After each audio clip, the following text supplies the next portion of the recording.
I crossed into a dead wasteland world where survivors hide from mutated beasts, and the only rain is acid. I arrived as a hunted stowaway, one bad day from being beaten to death. Then a god-tiered tamer system bound to me and gave me the power of evolution, the power to tame any creature and push it past its limits forever. I took one palm-sized turtle and evolved it into Hyun-Mu, a god beast the size of a continent that carries my whole house on its back. The man with no home now rides his own moving world. If you want more like this, drop a like and subscribe. That is the deal between us and the algorithm. To get here, I had to start as nothing. Let me show you that morning. I still cannot work out how something as bizarre as transmigration happened to me, but 5 days of lying low in a leaky wooden shed have at least let me piece together where I am.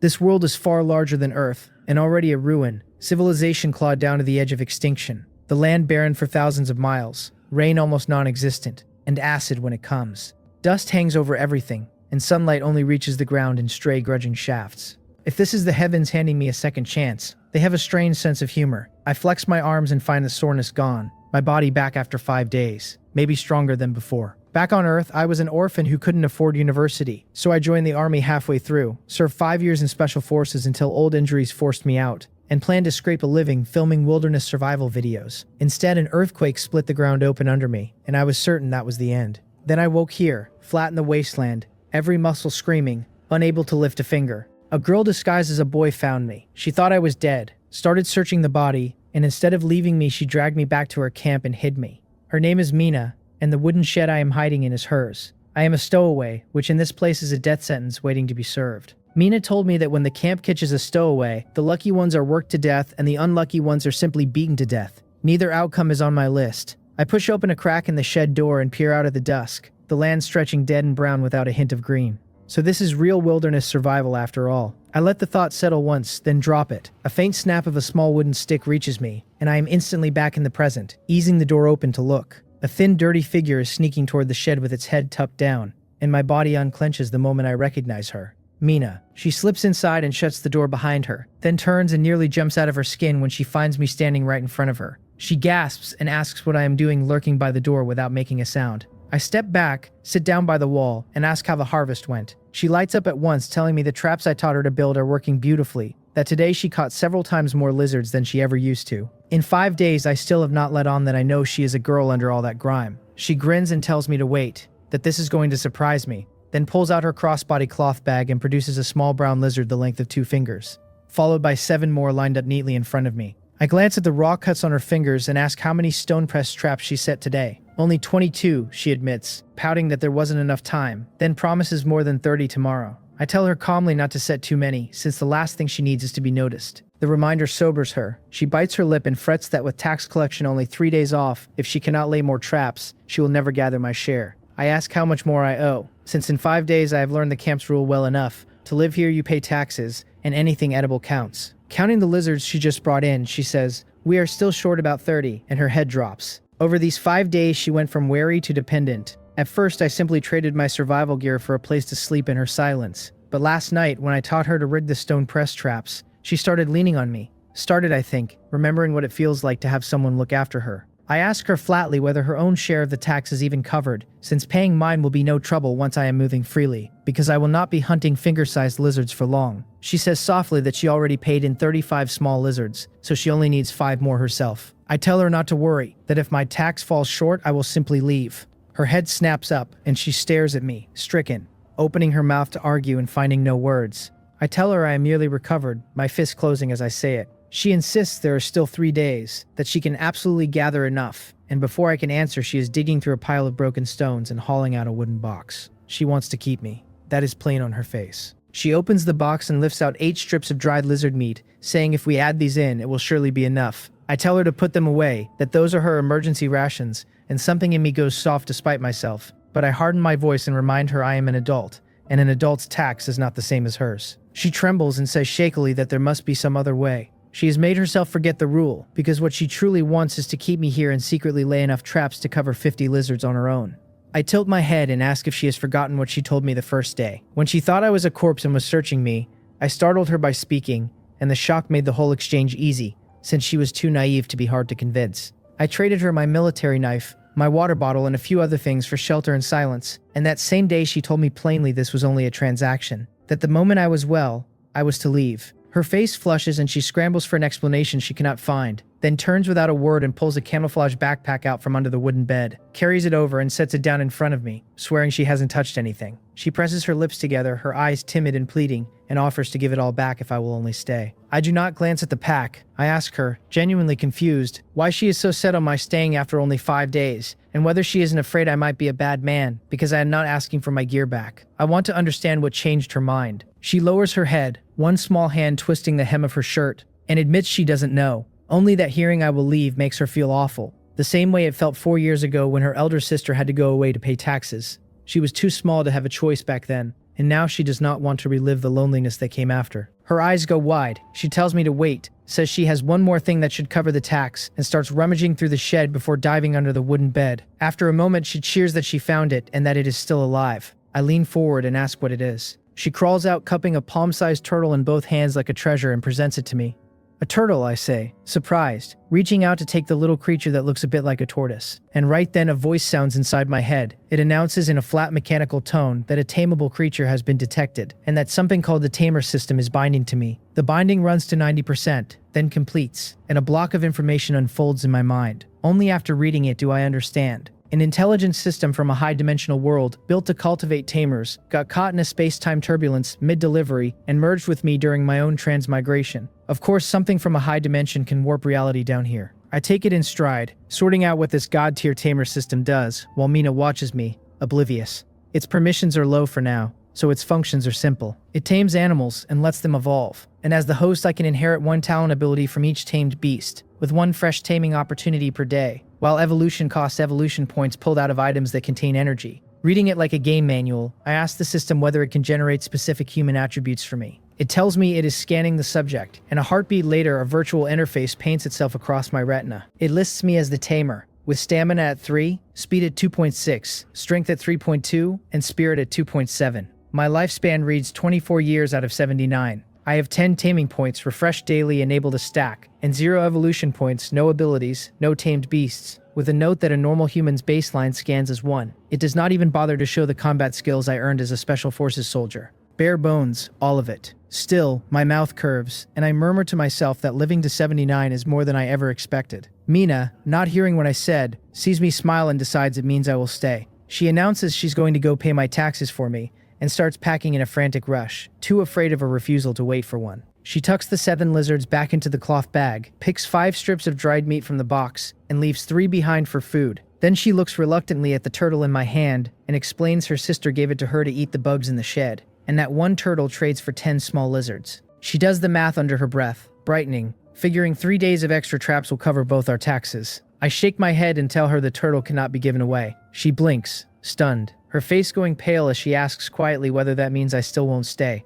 I dodge it and simply ask if she can let me have the turtle instead. She is dazed for a few seconds, then, relieved I did not say I was leaving, waves a generous little hand and tells me the turtle is mine. She sets the cloth bag down, tilts her head, and mutters that without the turtle she is short 43 lizards now, wondering whether she should set traps farther out. I watch her clumsily scratch a map into the dirt, plotting where to catch more, and I smile, the warmth rising again. This kid is something. In my mind, I order the system to tame the turtle. It detects a level 0 life form, a tortoise, begins taming, then reports it has consumed all 10 taming points and succeeded. White light spills off the turtle in my hand, and it begins to swell, so I quickly set it down on the ground.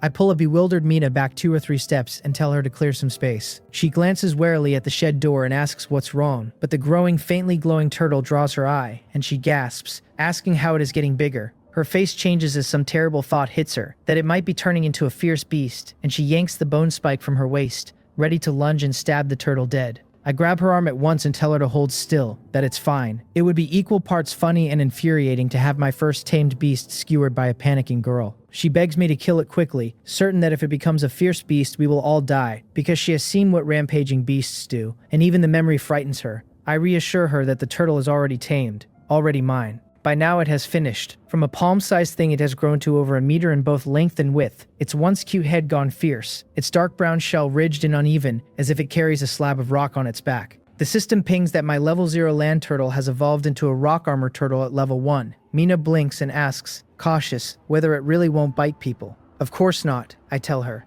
I'll show you.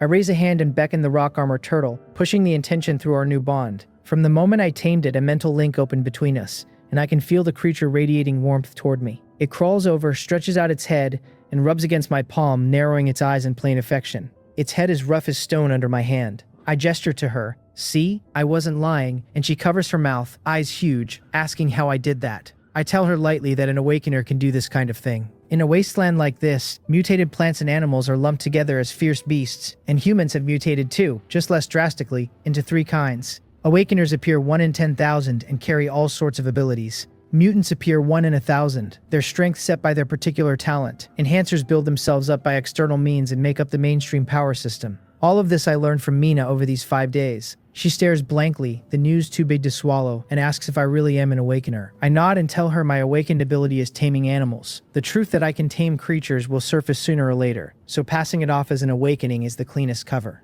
She recovers in a rush, grabs my arm, and stutters that I'm too amazing, unable to find the words for what she feels. Her sister once told her their camp has no awakeners at all, only a few enhancers and mutants. I tell her with a quiet laugh to keep her voice down so no one hears. She agrees in a flurry, clapping a hand over her mouth, swearing she won't expose my identity. Then she goes quiet, sinking into a new worry that an awakener like me will surely never stay in this small camp. I notice the silence but leave her to it. In my mind, I ask the system whether I really can inherit one of a tamed beast's abilities. It offers me the rock armor turtle's talent, Earth Rock Thrust. I tell it to inherit. The system reports it is refining and adapting the ability, then announces the inheritance is complete, and a cool, comfortable sensation blooms deep in my brain, while warm currents run through my whole body. I tell it to open my attribute panel. Now my stamina reads 6, speed 4.3, strength 5, and spirit a startling 8.7. My lifespan has jumped to 100 years, my taming points sit at 0, evolution points at 0, and I now hold the ability Earth Rock Thrust at level 1. My tamed beast is the Rock Armor Turtle, also level 1, its talent the same Earth Rock Thrust. I sit there stunned. Every one of my 4 human attributes climbed, and my lifespan reached a full century from one inheritance. If the Rock Armor Turtle keeps evolving, my lifespan could stretch to 1,000 years, 10,000 since my taming points refresh daily and every new talent I inherit pushes everything higher. The math is delicious. The panel gives no description of Earth Rock Thrust, so I test it myself, willing the ability active, and several meters off the ground bulges and spits up palm-length spikes of sharp rock, while the Rock Armor Turtle tilts its head, its emerald eyes studying them in confusion. Decent power, I judge. As a surprise strike at an enemy's feet, it could pin someone, and once a man is on the ground, a second Earth Rock Thrust would finish him, and my old military instincts are already mapping the most lethal way to use it. The panel shows the ability burns stamina and mental energy, so I can fire it about 6 times before I'm spent. Though conservatively, I should use it no more than 3, and hold the rest back for surprises. I lock that in, then turn to the real question: how to get my hands on energy-bearing items, because that is the key to strengthening the Rock Armor Turtle. First goal set: evolve it all the way up to the sacred beast Black Tortoise.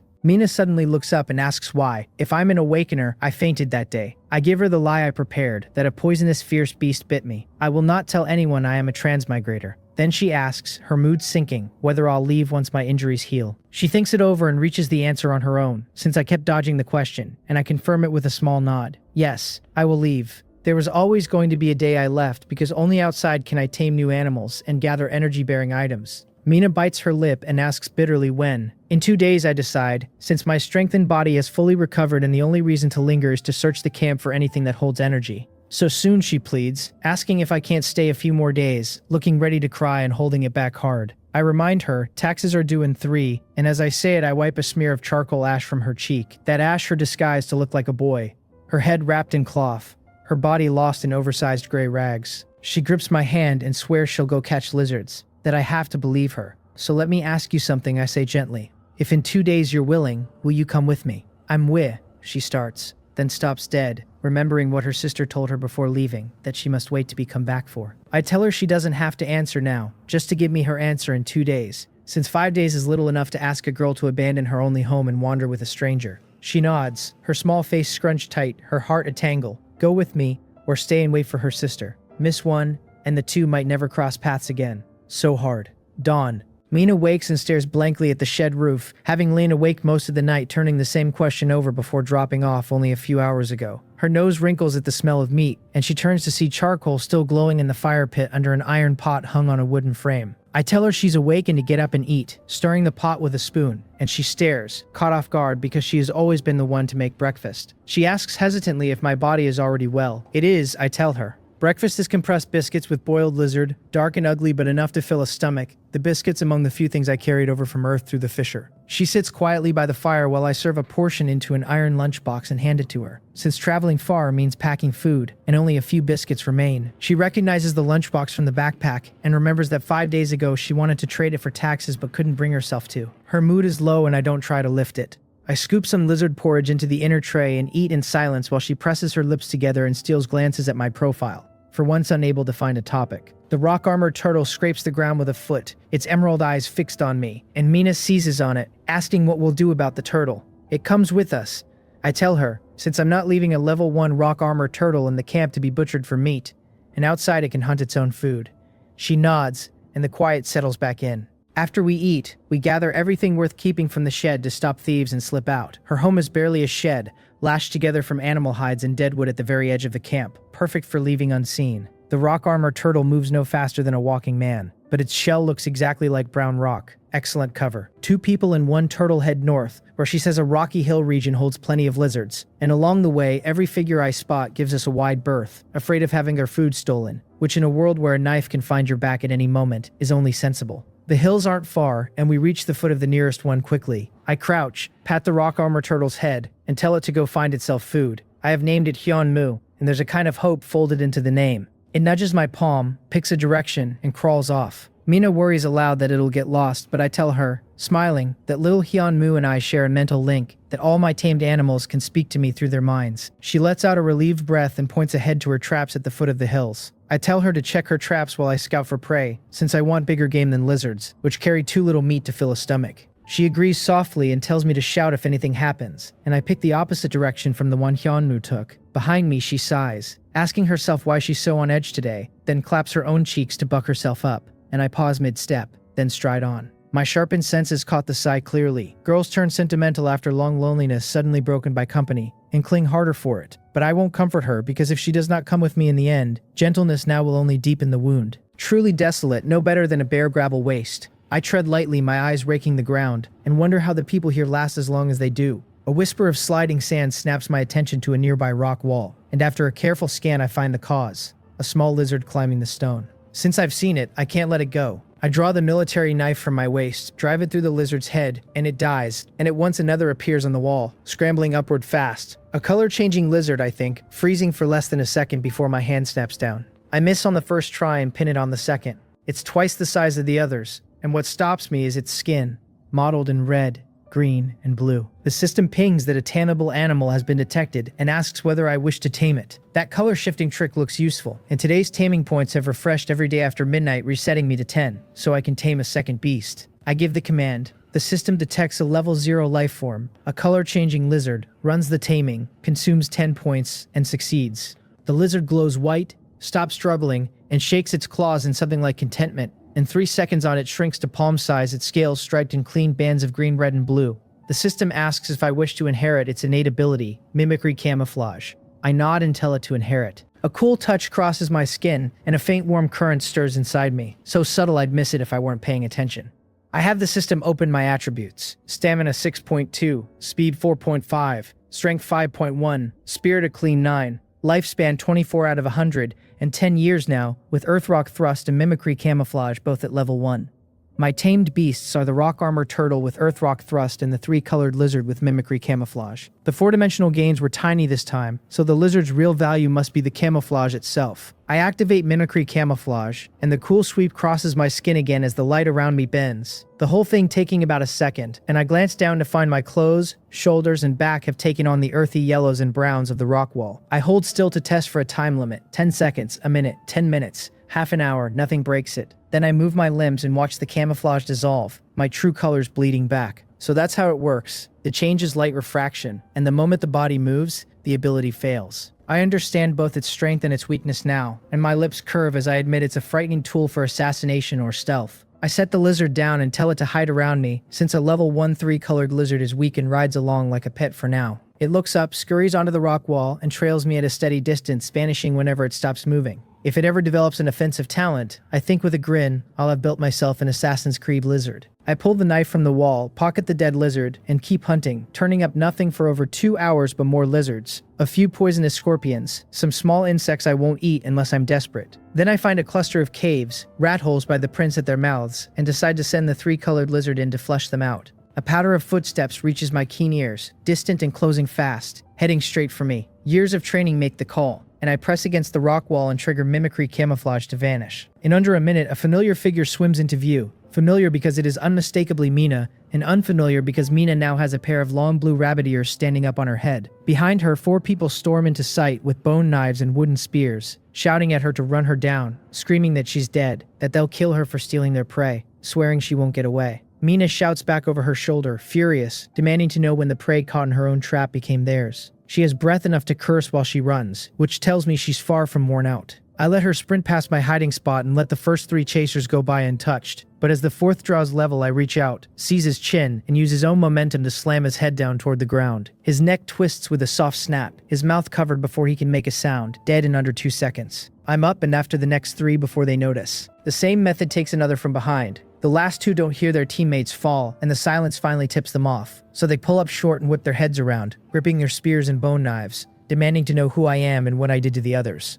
And I stop 4 meters off without answering. Mina hears them behind her and turns, her small mouth gaping to find me now behind the men who were chasing her, since she and the 4 had circled clear around my position, and she still ran straight back into me. She yells at me to run. So you're accomplices, one says, and both relax, since what they fear most are the hunters who hunt scavengers for sport. Kill him first, the leader says, and charges, driving his spear at my chest. I sidestep, close the gap on his own momentum, and put an elbow into his sternum, and the bone cracks as he flies backward to land spitting blood. My body was already 3 times an ordinary man's, and the rock armor turtle's strengthening nearly doubled it again, so even a fraction of my force is more than these people can match. You're an enhancer, the one with the bone knife breathes. Half a beat too slow, his face gone pale, the blade raised but frozen, unsure whether to come on or fall back.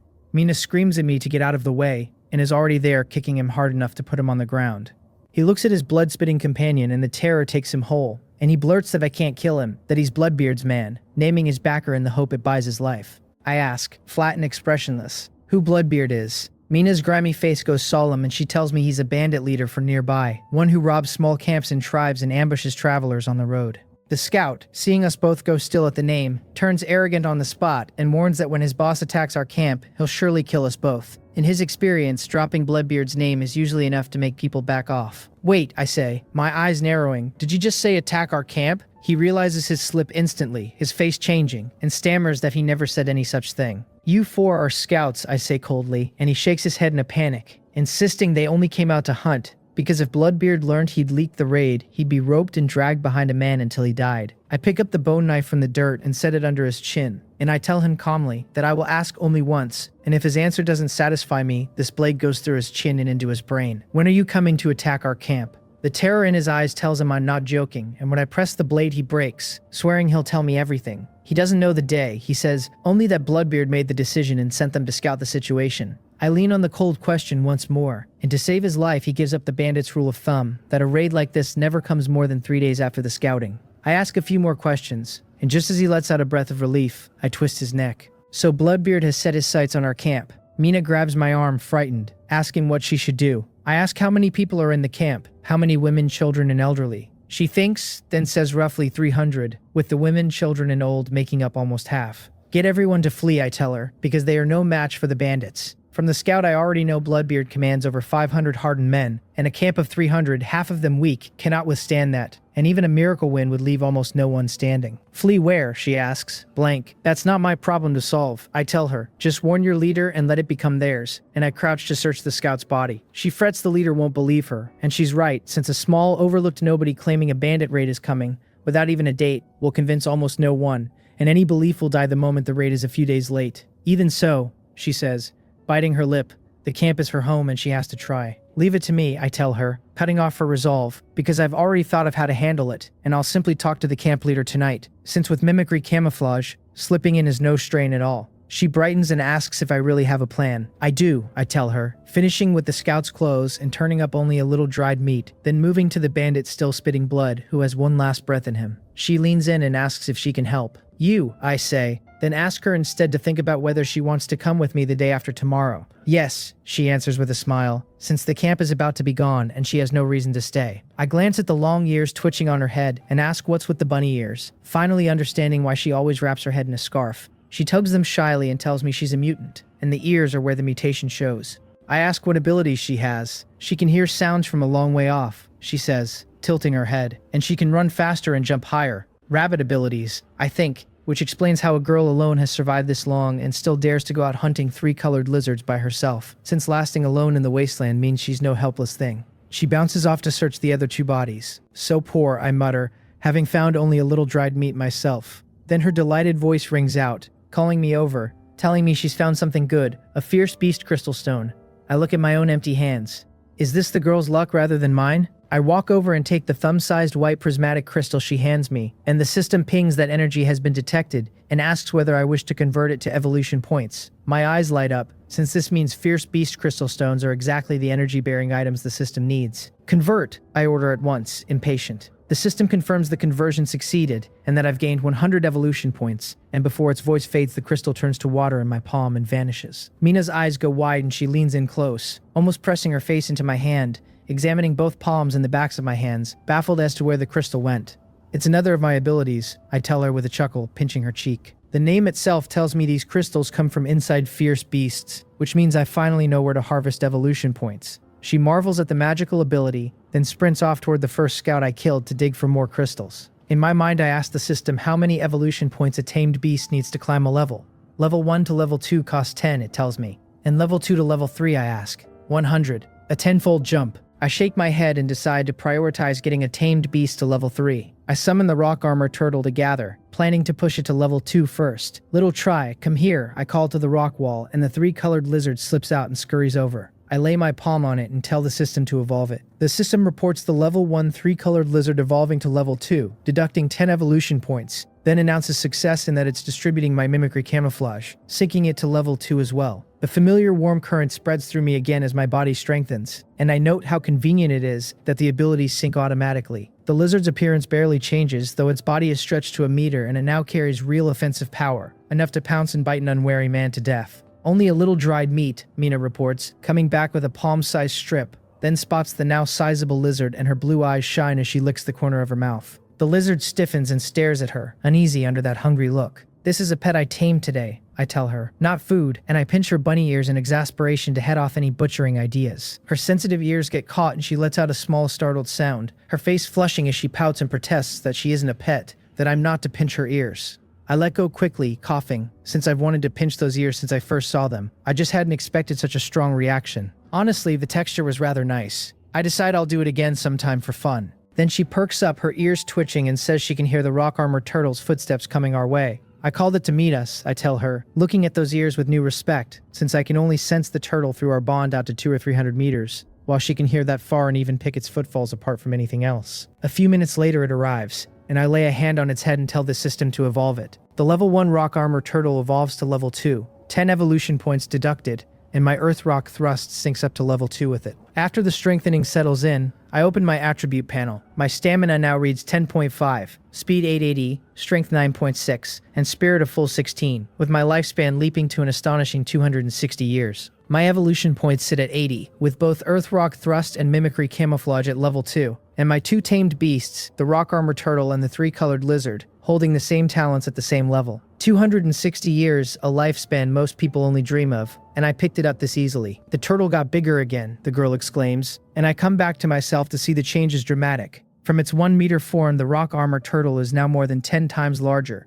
near the size of a small room, and it lets out a joyful sound and nudges its wash basin-sized head against me. Good boy, I say, pressing down on the great head and soothing it like a child. Standing, it would loom over 3 meters tall. Mina's blue eyes sparkle with awe, since no one would believe this giant was a palm-sized turtle just yesterday. Mina, how does little Hyunwoo compare to the fierce beasts you've seen? I ask, needing a reference for the level 2 rock armor turtle's strength. She's startled to hear the name, then says uncertainly that by size alone, little Hyunwoo should be the stronger. I nod, since the turtle's size is its advantage, and also its weakness. Slow and inflexible, but its earth rock thrust neatly offsets the sluggishness. She blinks up at me and asks eagerly if she can climb onto its back, and of course I tell her with a laugh, conveying the intention to the turtle. The rock armor turtle rumbles low, the long spikes along its shell retract, and the ground heaves up in blocks to form a rock staircase. Mina gasps in wonder, asking if little Hyunwoo can understand us. It understands me, I tell her, leading the way up onto its back, where the spikes have also pulled in to leave a flat space of 7 or 8 square meters, the shell's rim keeping a ring of half-meter spikes angled upward like a natural fence. You thought of everything, I tell the turtle through our bond, and it answers with a happy rumble. Little Hyunwoo is too clever, Mina says, climbing up and watching the staircase sink back into the earth, then looking the flat shell over and joking that we could build a house on its back and live there. It seems not impossible, I think, struck by the idea, since I'll have more and more tamed beasts in time, staying in human settlements will only grow inconvenient, and I can hardly sleep in the open wilderness forever. At its current size, and larger as it keeps evolving, that broad shell could serve as a home. She looks at me lost in thought and asks, hesitant, whether I'm seriously thinking of building a house on its shell. Not yet, the space is still too small, I tell her, coming back to myself with a chuckle. But a temporary wooden shed would work. She confirms, thrilled, that we'll really live on its back one day, and I cross my arms, raise an eyebrow and ask how she likes the idea of a moving house, one where we never have to travel on our own feet. It's amazing, she cries, jumping up and imagining how we'll roam everywhere like explorer hunters. Or, she thinks privately, how she could search for her sister as we go.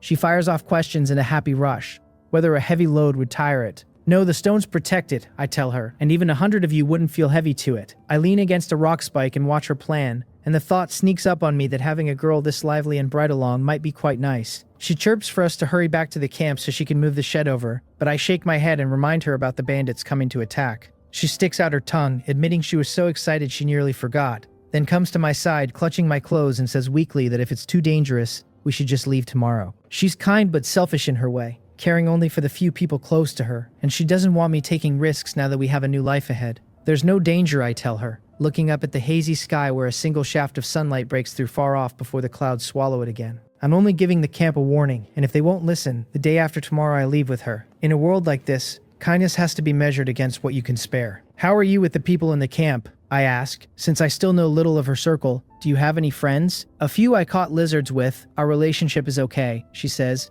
tilting her head and looking off, but I keep clear of everyone else. Little companions? I ask softly. Probably, she says, scratching her cheek, remembering those who caught fewer lizards than she did and tried to snatch hers. As a mutant, the result was easy to guess. She beat them until they cried and took a few of theirs in return, and they've avoided her ever since. So not companions after all. I gather from her face and I can see how hard her life has been, which makes me her first friend. Evening. Mina and I are back at the shed and she squats by the fire pit, happily sorting today's catch. 45 small 3-colored lizards, 23 of them taken by the 3-colored lizard and the rest by the 2 of us, plus 3 palm-sized rats.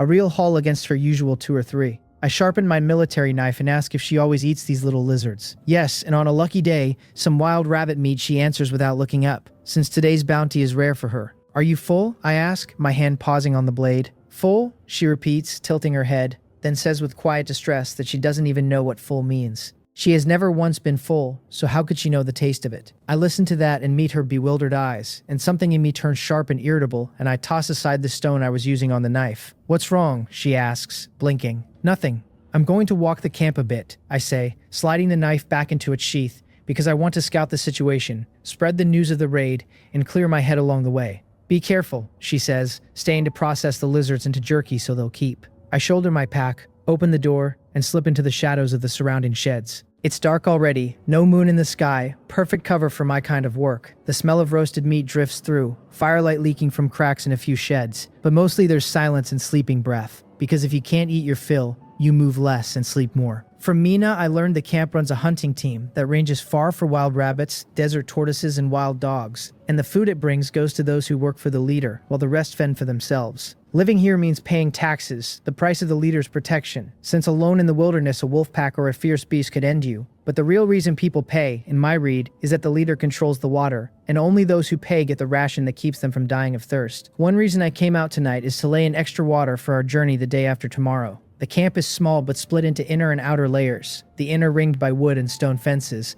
where the leader and the hunting team live. The outer, for taxpayers like Mina. I climb the 2-meter fence easily, slipping past the patrolling guards, and inside the smell of roast meat is thick and the fires burn high. I pass wooden houses leaking sounds that spark the imagination, grumbling that in a place like this they aren't even afraid of getting sick, then push a pried loose stone back into the wall. The leader's house sits dead center, and I circle it once to find it's over 400 square meters, the size of the basketball court. How extravagant, I sigh, understanding now what the people working for the leader actually do. I pick a quiet corner of the wall, climb in, and land without a sound in a firelit side room. I cock my ear toward the discussion deeper inside to fix my position, count 7 or 8 maids, then follow one carrying a clay pot to a guarded doorway. With mimicry camouflage holding me to the wall's shadow, I'm in no danger of being spotted even a few feet away. The room she enters has no windows at all, just that one door, and soon she comes back out with the pot full of water, dodging the gatekeeper's wandering hand with a scolding look. I memorize where the water is kept, then trail her again into a brightly lit hall, where 4 men sit eating dinner. The maid sets down the pot, but instead of pouring water, she picks up a wild rabbit, cuts its throat with a dining knife, and lets the blood drip into the clay pot. I lose all interest in that water and am about to slip off to other rooms when the 4 men's conversation catches me. "You may go," says the middle-aged man at the head of the table, waving the maid off, and he scoops the bloody water straight from the pot with a clay bowl and gulps it down. The maid bows and leaves, and the other 3 start in. "Leader, do we really have to leave here?" one asks, and another argues that if they just water the vegetables less, they can last several more months, and a third says watering those vegetables is a waste anyway. The vegetables are all for the leader's enjoyment, shared out only in tiny scraps, so the 3 are plainly resentful. The leader slams the table and asks coldly whether they'd rather stay here and die. He pours another bowl of blood into his mouth and says, "Lo, that the underground well will last 10 more days at most, and after that everyone dies of thirst." But finding a new water source is too hard, one complains, and another suggests they move to the Wolho tribe who should take them in, and the last agrees they could join the Wolho tribe's hunting team. The leader's face goes cold and he refuses outright, declaring he'll never agree to go to the Wolho tribe, since a camp leader joining another tribe couldn't expect to stay even a minor leader, and after a life spent above others, he will not be put beneath them. "Then where do we go?" one says, and another that he won't die of thirst, and the last that if no water turns up, he'll take his family to the Wolho tribe. The leader looks them over with murder in his eyes, and says he's already sent men to find water, and if there's nothing after 5 days, they'll go to the Wolho tribe. The 3 quickly agree to wait 5 more days, finish their roast meat, drink several bowls of blood, and get up to leave. I stay in the corner, watching it all cold. I had not expected the camp to be running out of water, and the planted vegetables surprised me too. "Doyen," the leader calls out toward the hall, and a very ordinary young man enters and answers. "How did you do with what I told you today?" the leader asks, his face gloomy. "I never saw anyone from Bloodbeard," Doyen says through gritted teeth, swearing he waited the whole day at the agreed hill and no one came. "Impossible," the leader barks, surging to his feet, since he discussed it with Bloodbeard himself, and he stares Doyen down with naked killing intent, demanding to know if he truly saw no one. "I wouldn't dare lie to you," Doyen says, forcing himself not to step back. The leader holds the stare, then reins in the intent, and orders Doyen to go to the hill again tomorrow and tell them the plan is moved up, the time now set for the day after tomorrow. Doyen answers respectfully, bows, and exits, and the moment he's gone, the leader overturns the table with a beast's roar, cursing them all as bastards who think they can slip his grasp. "Still want to go to the Wolho tribe," he says in a hoarse voice. "Then if you won't obey, you can all die." Ever since the well went dry, men on the hunting team have pushed to join the Wolho tribe, and the 3 who shared his dinner are the team's 3 captains, testing him over the meal. The dogs who used to obey now want off their leashes. "I even meant to bring you all to Bloodbeard," he says, sitting back with a sneer, "but now it seems some of you can be thrown away. The search for water was only ever an excuse. By the plan he set with Bloodbeard, when the bandits attack they'll kill some people on the camp's outskirts, and the leader, playing the protector forced into a corner, will lead the hunting team into the bandit group, where dozens of men at his back would buy him weight. Bloodbeard would gain bodies and some women, and the leader would become one of his captains." My dark eyes flicker cold, and I hold myself back from opening his throat right there. The bitter joke is that the camp leader brought Bloodbeard down on this place himself. I came to warn him about the raid, and instead overheard this. Given how bandits run, the fate waiting for the old, the weak, the women, and the young girls is easy to imagine. If Mina hadn't met those 4 scouts today and chosen to leave with me, what would have become of her?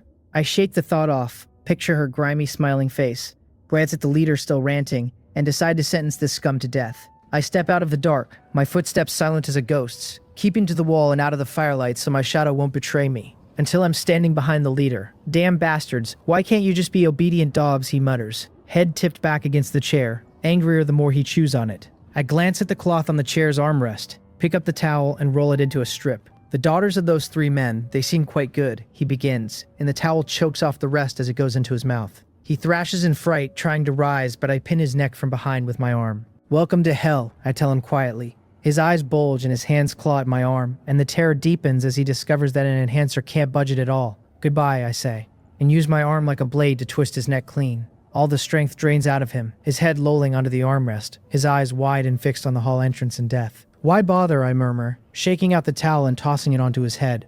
After him, I search the hall at my leisure, scooping up iron dining knives from the floor and dropping every iron item into my pack to melt down and reforge later. Used by someone else, no problem. I take several long knives and swords off the wall, wrap them in cloth and tie them to my back, then move into the leader's room and find the decor even more lavish. A mattress draped in beast fur, 3 wolf head specimens on the wall, a fine long knife on the bedside table. I tie the knife to my back, then pull open the bedside drawer to find a wooden box. I lift the lid, and inside lie 7 fierce beast crystal stones of varying sizes. Found it, I think, my lips curving as I gather them up and close my fist tight. The system pings in my head, asking whether I want to convert the energy it has detected, and I tell it to convert. Finding ferocious beast crystal stones was half the reason I came to the leader's house in the first place. It confirms the conversion and credits me 340 evolution points, and I shake my head with a quiet smile, because a man really does not get rich without a little ill-gotten gain. Stacked on the 80 I already carried, that leaves me with 420, enough to evolve 3 level 3 tamed beasts if I wanted to. A horse does not grow fat without extra fodder. My fingernail catches a hollow note along the bottom of the leader's wooden box, and when I pry the false board up with my military knife, I find a cloth bag of vegetable seeds, hidden because in a wasteland like this green seeds are one of the few real hopes civilization has of coming back. I tie it off, stuff it into my pack, and find 5 rolls of cloth in the wardrobe by the bed, each a different color, all neatly stacked. There is too much here for one man to carry quietly, so I am going to need a helper. I reach out with my mental will and summon the 3-colored lizard, the one I left hidden near Mina to watch over her, since calling the rock armor turtle would only get me a hole punch through the wall. While Little Try makes its way over, I bundle the cloth and a sheaf of swords together, dig through the rest of the wardrobe past the leader's used clothes and quilts, and find a fresh wolf pelt with 3 wolf heads on the wall. I roll it up and set it aside, glad I will not even have to worry about blankets now. Little Try arrives the easy way, gripping the ceiling and crawling down the wall while I had to sneak the whole way in. The load is the problem, since the cloth rolls each run a meter long and the lizard itself is only a meter, so I press my palm to its body and order the system to evolve it to level 3. It deducts 100 evolution points, confirms the evolution, advances the talent to mimicry stealth and synchronizes my own mimicry stealth to match. A warm current spreads through me again, my body sharpening for the second time. The new ability lets my skin shift color with whatever is around me even while I move.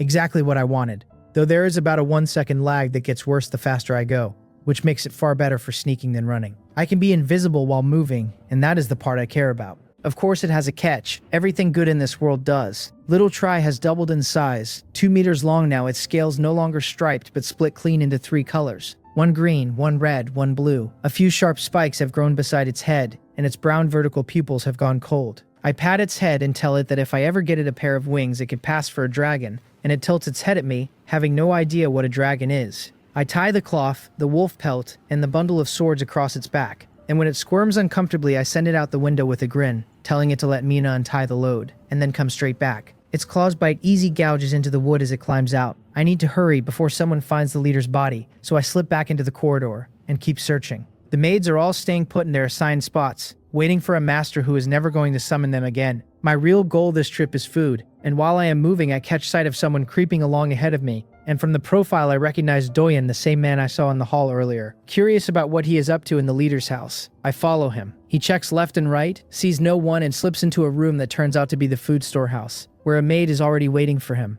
For half a second the word affair crosses my mind, then I throw it out, because Doyen is stuffing the good cuts of meat into a cloth bag and the maid is hissing at him in a panic. She tells him he must be insane to take that much, that if the leader finds out he will kill him, since a little pilfered meat she could always cover for, but not a haul like this. Doyen growls back that the leader has gone mad, that he is preparing to work with Bloodbeard to wipe out the people in the camp who will not fall in line. He says he stayed away from the hill today, hoping to throw a wrench in the plan, only to find the leader so far gone he means to bring Bloodbeard in even earlier than planned. He had lied to the leader in the hall as a test, and the answer was plain enough. The leader was already getting ready to run. Doyen had figured if he kept the bandit scouts from making contact, the two sides might start to suspect each other. He never guessed the leader had already negotiated with Bloodbeard in person. Suspicion is off the table now. The moment the two sides meet and talk, Doyen is exposed, and after that there is only a dead end, so he has decided to run overnight. The maid's face goes white as she asks how the leader could possibly work with Bloodbeard, and Doyen shoves her toward the door and tells her to go pack. She nods over and over, repeating that she understands, and pulls herself together enough to leave. I let her go and stay fixed on Doyen, who keeps packing dried meat in the storeroom. Plans never keep up with reality, and right then I decide to change the one I had been holding in my head. He shovels meat into the bag in disgust, even the dried wolf meat the leader had been hoarding, muttering that the man would rather be a thief than live a decent life. When he eyes the half-his-height sack, easily 100 caddies, and mutters that maybe he took too much, the storeroom door swings open behind him, without a sound. I step in close, clap one hand over his mouth, and lay the flat of my military knife cold against his throat. He starts to struggle, then freezes the instant he feels the steel. In a low, rough voice, I tell him not to move unless he wants a new opening in his neck, and both his hands shoot up in surrender. I tell him he is a smart man, that if he obeys, he gets to live, and he nods against my hand. As a reward for that obedience, I say, I will give him a piece of news, and then in the calmest, lightest tone I can manage, I tell him his leader had his neck twisted by me the moment Doyen left the hall. His whole body breaks out in goose flesh, because if that is true, then the mysterious man behind him was standing in the hall the entire time. I confirm it for him, telling him exactly that I was there watching him, and from the second I walked in, I had been running the interrogation and intimidation techniques the special forces taught me. He makes a strangled sound, and I tell him again that he is a smart man, that he should not turn his head and should not make any noise. Then I ease my hand off his mouth and put the knife away. He whispers, asking whether I have something I want him to do, since clearly I have a use for him or he would already be dead. I tell him flatly that I have nothing for him to do, and he freezes, lost. Then I add, almost as an afterthought, that Bloodbeard's scout is also dead by my hand. The scout did not return today. I tell him, so a new one comes tomorrow, finds the camp leader dead. And then what does he think Bloodbeard does? Doyen swallows hard, and we both know the answer. Bloodbeard brings men and turns everyone in the camp into spoils of war. I lift the bag of dried meat, call it payment for the information, and on my way out the door I turn and tell him calmly that I will always be watching him, my clever friend. His face stiffens and he looks ready to cry. I do not need to hear the curse in his head to know he is begging me silently to please stop watching him. But he does not dare speak, does not dare move, and I do not much care how he reacts. If the man turns out too stupid to play his part of the plan, I will send little Try in once to carve a few claw marks somewhere and remind him that I really am watching. As for what the plan even is, it is only a rough idea I have started shaping, the details still loose. I have food now, so all I need is water, and I wait in an empty room for little Try to come haul the meat back. It does not keep me waiting long, crawling in through the window, and I tie the sack to its body, thinking Mina is going to be surprised. I came here for water and somehow I am carrying out half a household. I send the lizard off and slip into the water room. For a man who can already turn invisible, the guard at the door is barely an obstacle, so I flick a stone down the far end of the corridor to pull his attention away, close the gap in silence, and drop him with a chop to the neck. I drag him inside, push the door shut, and find the room lit by torches, easy to read. In the center, under a layer of floorboards, sits a 2-meter well, a wooden bucket hanging beside it, the shaft black enough that I cannot tell if there is water down there at all. I drop the bucket, haul it back up, and find the water turbid and the rim caked with mud, which tells me the well is nearly dry. So I turn to the barrels stacked in the corner instead, each about 1 meter tall and as thick around as a man's arms can reach. I rock one and hear water slosh inside, then sling 2 full barrels onto my shoulders, one each side, and at my strength now they might as well be 2 loaves of bread. Used sparingly, this should last us a good while, and I carry them out without hurrying. Doyen still has not moved. I scared him thoroughly enough that he stays frozen until the maid comes pounding back in, shouting that the leader is dead. His tense body sags and he leans weak against the table, and when she tells him it happened in the main hall, the leader's neck twisted, his face changes, because the mysterious man had not lied, which means Bloodbeard's scout must be dead too. Run, he thinks, and grabs a bag to fill with dried meat all over again. The maid asks, lost, whether they even need to run if the leader is gone, and he stiffens, then remembers there is no one left to flee from. He turns the whole exchange over in his mind, wondering why the man went out of his way to tell him the scout was dead, unless there was a second intention buried in it, and as he mutters the parting line back to himself, his face drains white. If he runs alone, the mysterious man will kill him. He understands now, he understands the man's true intention. Doyen turns to the dazed maid and tells her to go call the captains of the hunting team, that he has something to tell everyone that touches every life in the camp. She stammers that she understands, having never seen her childhood friend's face this pale. He laughs at himself under his breath because he has to take the camp's people and flee together, and that was what the mysterious man wanted all along. Who exactly are you? He asks the empty room.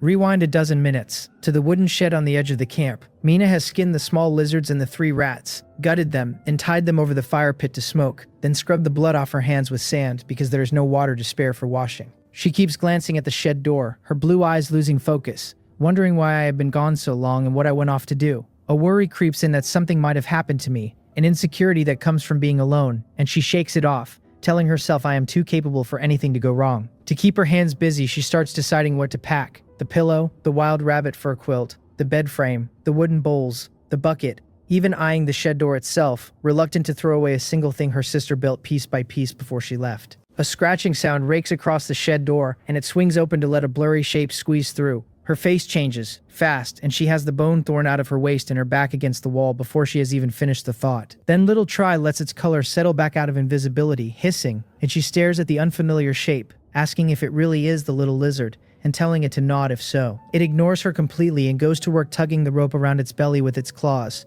and she catches herself, realizing that no one but me could send a lizard to haul things across the camp. She unties the cloth, the wolf fur, and the swords, and the lizard turns and leaves to keep working for its shameless master. She calls after it asking where I am, but it cannot follow her words, an evolved beast with the wits of a 2-year-old. She turns to the cloth, rubbing it between her fingers, marveling at how soft and light it is. Good beast fur, enough for dozens of sets of clothes, then shakes the wolf fur open taller than herself, sure it came off a fierce beast, and hugs it to her face. Her guess is that I warned the leader about Bloodbeard's attack, and that these are rewards, and the swords seem to confirm it, since only the hunting team carries blades like these. Then little Try comes in with another bag, which she unties, and when she opens it she goes still, because it is packed full of dried meat. A single warning could not make that stingy leader this generous, and the truth dawns as she looks from the meat to the cloth to the swords, and asks herself whether I went into the leader's house and stole all of it. There is no way that calculating leader handed over goods like these. I must have stolen them, she decides, and she ties the bag up fast, hugs it, and shoves it under the bed so no one finds it in a search later. As long as we get through tonight, she tells herself, we leave at first light, and she scolds me under her breath for stealing so much even on the way out the door. She turns over the idea of moving on to little Hyunwoo's back tonight to hide there, decides it is a good one to raise with me when I get back, and paces the shed working out where to stash everything. Return it all? No. Impossible. I stole these things with my own hands, and the thought of giving them back never once enters her head. I come back carrying 2 barrels of water and find her kneeling at the bed with her head buried underneath it, doing who knows what, and I ask what she is doing. She yelps and cracks the back of her head on the bedboard, then crawls out rubbing her skull and glaring at me. Full of questions, she does not know how to start. I ask if she is all right, my mouth curving up, and she demands to know what I have been doing. I tell her, casually, that I was just getting some food, and she notices the barrels on the floor and rolls her eyes, saying that if this is getting some I must have emptied the whole house.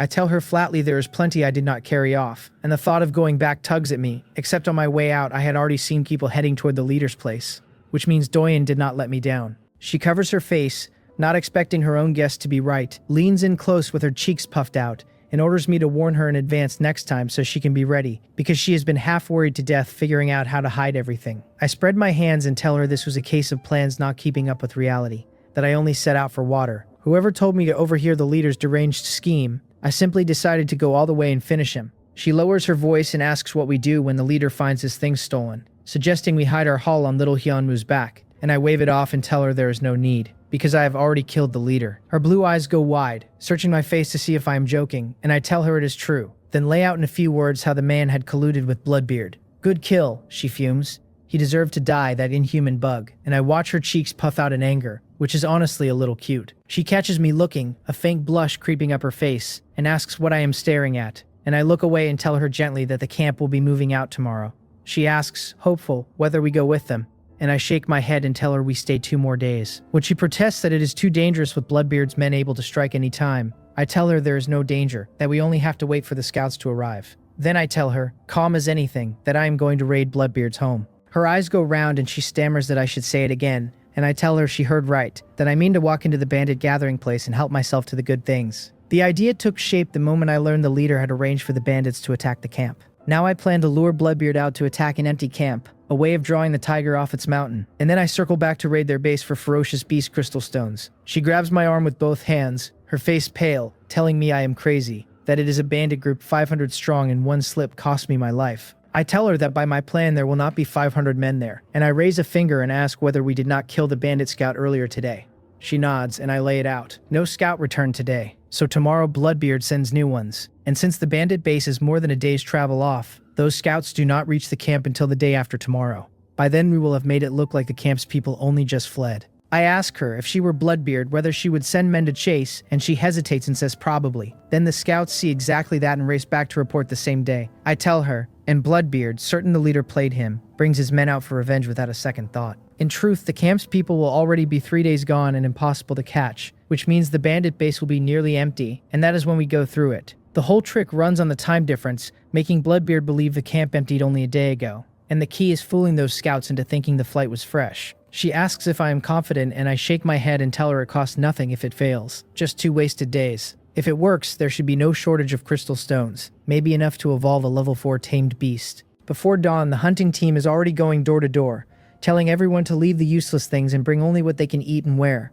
They hammer on the shed door without waiting to be let in, shout that Bloodbeard is coming and that everyone is fleeing to the Wolho tribe for refuge, and then they are gone. Mina wakes under the wolf fur I draped over her, grins through a sleepy yawn at how early they are, and asks when I finally slept, since she saw me writing and drawing with charcoal by the fire pit when she lay down. I tell her around midnight, stirring the dried meat soup, because today's breakfast is stew. She comes to the fire with her eyes shining, then frowns and says from now on she will cook breakfast, because I made too much and we need to save food. I tell her not to worry, the remaining dried meat will feed us more than 20 days, and I fill the iron lunchbox to the brim and hand it over. Last night she insisted on eating only the dried meat, and ate herself about a third full, and if I let her run the kitchen we would all live on a third of the stomach. She says it is too much even as her hands take the box, and I tell her we will roast dried meat tonight instead. She takes a spoonful too hot, and gasps around it. The rich flavor opens her up. One mouthful fills her hungry stomach, and she says it has been so long since she had meat soup, her lip trembling, remembering when her sister was still around and they would cook it now and then.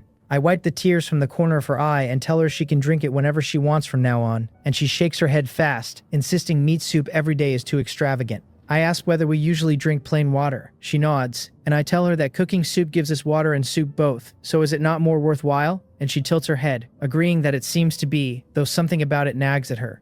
She is so easy to talk in circles. Inside and outside the shed are 2 different worlds. We eat breakfast in peace while the rest of the camp scrambles to pack. She finishes the whole box with a flicker of guilt, having meant to save half before one more bite turned into all of it. And when I ask how being full feels, she says comfortable. Just too extravagant. I tell her to leave the food to me and stroke her head, because the girl saved my life and I am not about to let her go hungry. And she flushes and does not know what to say. Feigning annoyance, I tell her to take off her headscarf so I can touch her bunny ears, and she pouts that she is not a pet, then unties the cloth strip anyway. She catches me smiling and turns away, chin tilted, declaring she is only airing out her ears, and I agree. Yes, swallowing a laugh. She snorts and changes the subject, asking whether we move on to little Hyunwoo's back today, since she has wanted a moving house all along. I tell her not to rush, that I want to push the rock armor turtle to level 3 first so its back is roomier, and I can put up something decent, and I will not know how to plan the house until I see how big it gets. Her eyes light up and I lead the way out. She stops, worried about the things we brought back since the whole camp is leaving, and I point to the corner where the 2-meter little try fades out of invisibility. On guard, and she nods, relieved.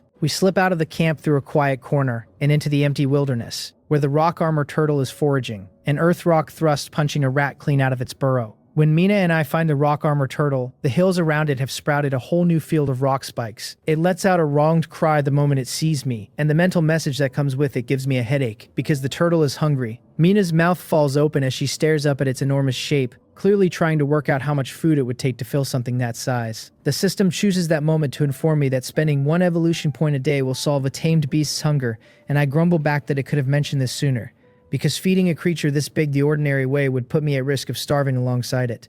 The system says nothing. System, you really might have led with that. I wave the turtle's head over and tell it I will give it energy to eat, and as its massive head squeezes close, I lay my palm on it and order the system to evolve the rock armor turtle and fill its stomach. While it is at it, the system deducts 100 evolution points, confirms the evolution from level 2 to level 3, advances the talent to Earth Rock Burst Impale, and synchronizes that same ability into me. My body reinforces yet again, and I pull up my attributes to see what has happened to my lifespan. The panel reads Kang Jinwoo the Tamer, Stamina 22, Speed 21, Strength 21, Spirit 32, Lifespan 24 years lived against a ceiling of 420. I have 10 taming points that refresh daily and stack, 219 evolution points banked, and my abilities read Earth Rock Burst Impale and Mimicry Stealth, both level 3 against a normal human baseline of 1, with the turtle and the lizard holding the matching talents. A lifespan past 400 years is something I could never have imagined before, and I closed the panel with a smile, wondering idly what an enhancer's base attributes look like so I could measure myself against one. Mina tugs at my clothes, stammering at me to look at little Hyunmoo, and I snap back and look up. The turtle has grown larger again. Where it used to fill a 10 square meter room, it now fills the footprint of a 100 square meter house. It throws back its head with a powerful excited roar, raises a foot, and stomps, and a meter-long rock spike erupts from the ground and shoots out like a cannonball, shattering a rock wall 100 meters off. Mina's rabbit ears stand straight up, her eyes glazed, and I raise an eyebrow, satisfied because the turtle finally has a long-range attack. She comes back to herself and gushes that little Hyunmoo is too amazing, too cool, unsure how else to put it. A girl's vocabulary is always so limited. The rock-armored turtle stands over 6 meters tall now, its limbs sheathed in spikes, so climbing it is out of the question, and I tell it to send us up. It lies down and raises a staircase of rock from the ground to its back, and I lead Mina out the steps onto the shell again. She spins around delighted, because the back has expanded roughly tenfold, light as a butterfly as she runs across it, and I ask her what kind of house she wants to build. She freezes, asking if I mean her, then squats down with her ears tangling on top of her head as she struggles, so the ears really do mirror her mood, which gives me a sudden urge to tug them. After a while, she looks up and weakly suggests building it like the wooden shed, and I tell her to think bigger. The shed is too simple, and she makes a bitter face and admits she cannot picture anything else. So I pull a piece of cloth from my pocket and spread it on the turtle's back. The house I drew last night.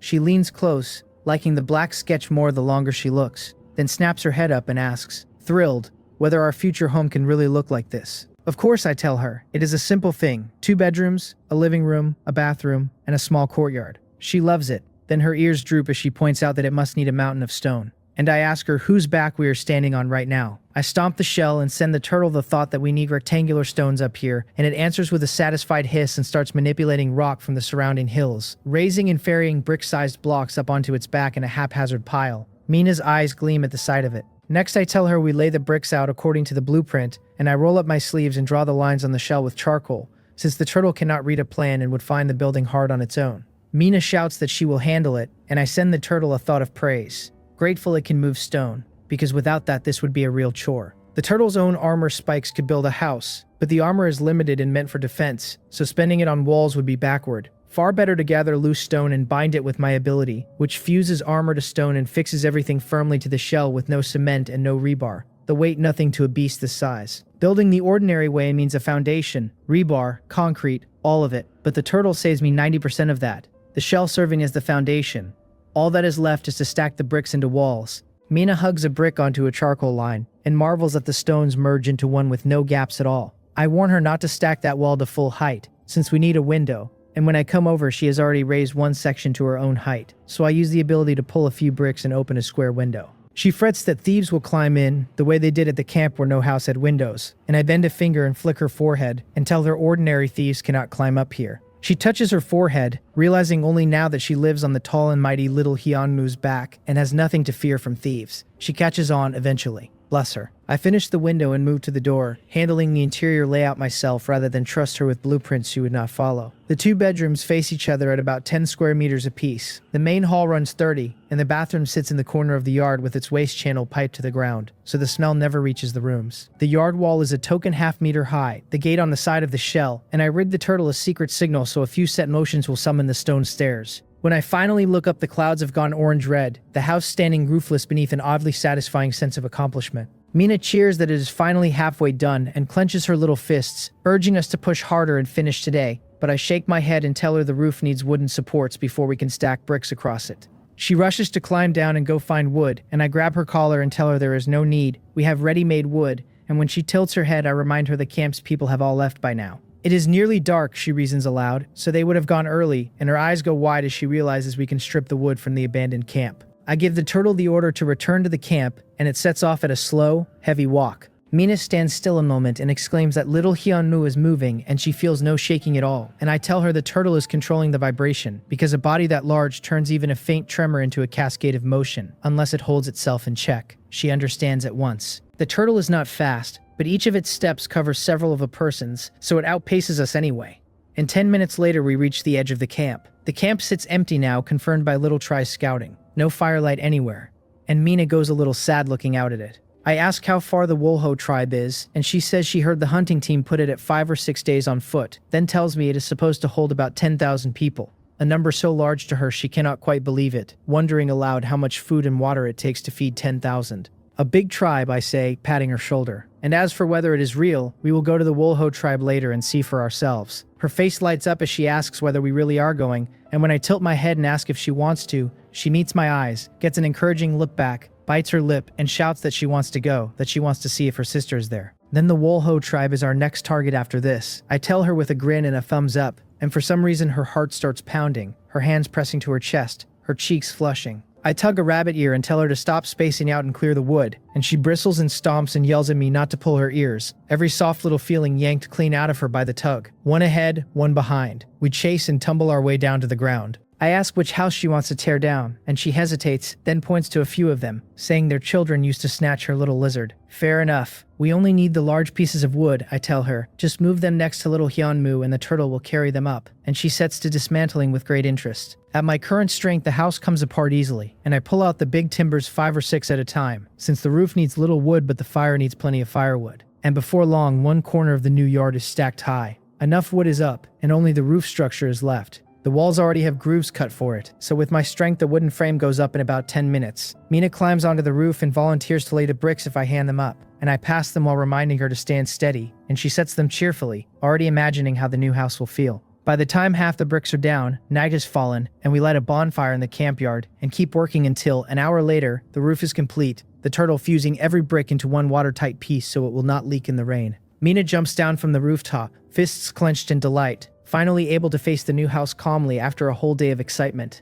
and I pat her shoulder and tell her to move all our things over. She does not have much to her name: a pillow, the wooden planks of her bed, 2 bowls, a bucket, and the wooden shed door, which she pried off to take with her, meaning to hang it on her own room as a memento. In the end, everything moves except the shed itself, which she cannot carry, and I stand at the entrance with a torch and watch her stand motionless in the center of it, hugging her pillow. I do not stop her. I hold little hope of ever finding her sister again, but if keeping some pieces of their shared life gives her a different kind of company, let her have it. She bites her lip, turns, and tells me to go, hugging the pillow, not knowing whether she will ever come back here, and I offer no comfort, because anything I said now would be empty. I lead her toward the turtle, and even after the shed is out of sight, she keeps glancing back in the dark. Once we are up on the shell, though, her face breaks into a real smile, and she runs in and out of her room, leans toward me hugging her pillow, and asks whether the room is truly just for hers. I tell her yes, she can arrange it however she likes, and she lets out a clear laugh and runs back inside to tidy it, while I tell her to leave the tidying for tomorrow. I am hungry, so I set up the hearth in the main hall first, built square like the one in the shed, a layer of soil at the bottom and a layer of sand for insulation,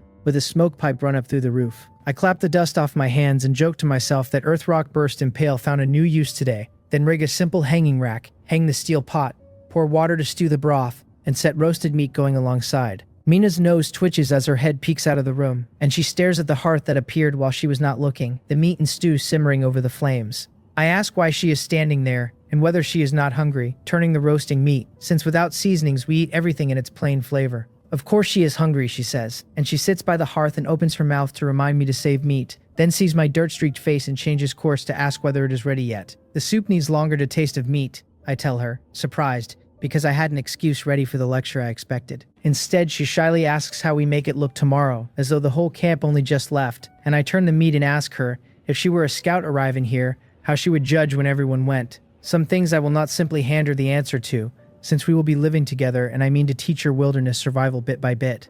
She thinks, ears tangling, then lights up and asks whether it is by the footprints, and I nod, telling her the depth of footprints can date a departure, but there is a simpler tell. I give her what the army gave me, the burn and heat of the charcoal, because if you have watched how long charcoal takes to die, and how long the soil under a bonfire takes to cool, you can estimate when people left. She nods, only half following, so I flick her forehead, tell her to focus on eating, and put a bowl of soup in her hands, and she takes it with a wronged pout. After dinner we rest a little, and then head into the camp, where Mina holds a torch and eyes the silent place in the dark with a touch of fear. I tell her to take that side while I take this one and meet in the middle. That little tribe will follow her, and she relaxes considerably knowing the great lizard is at her back. I remind her not to pile up too much wood, and she nods and goes in.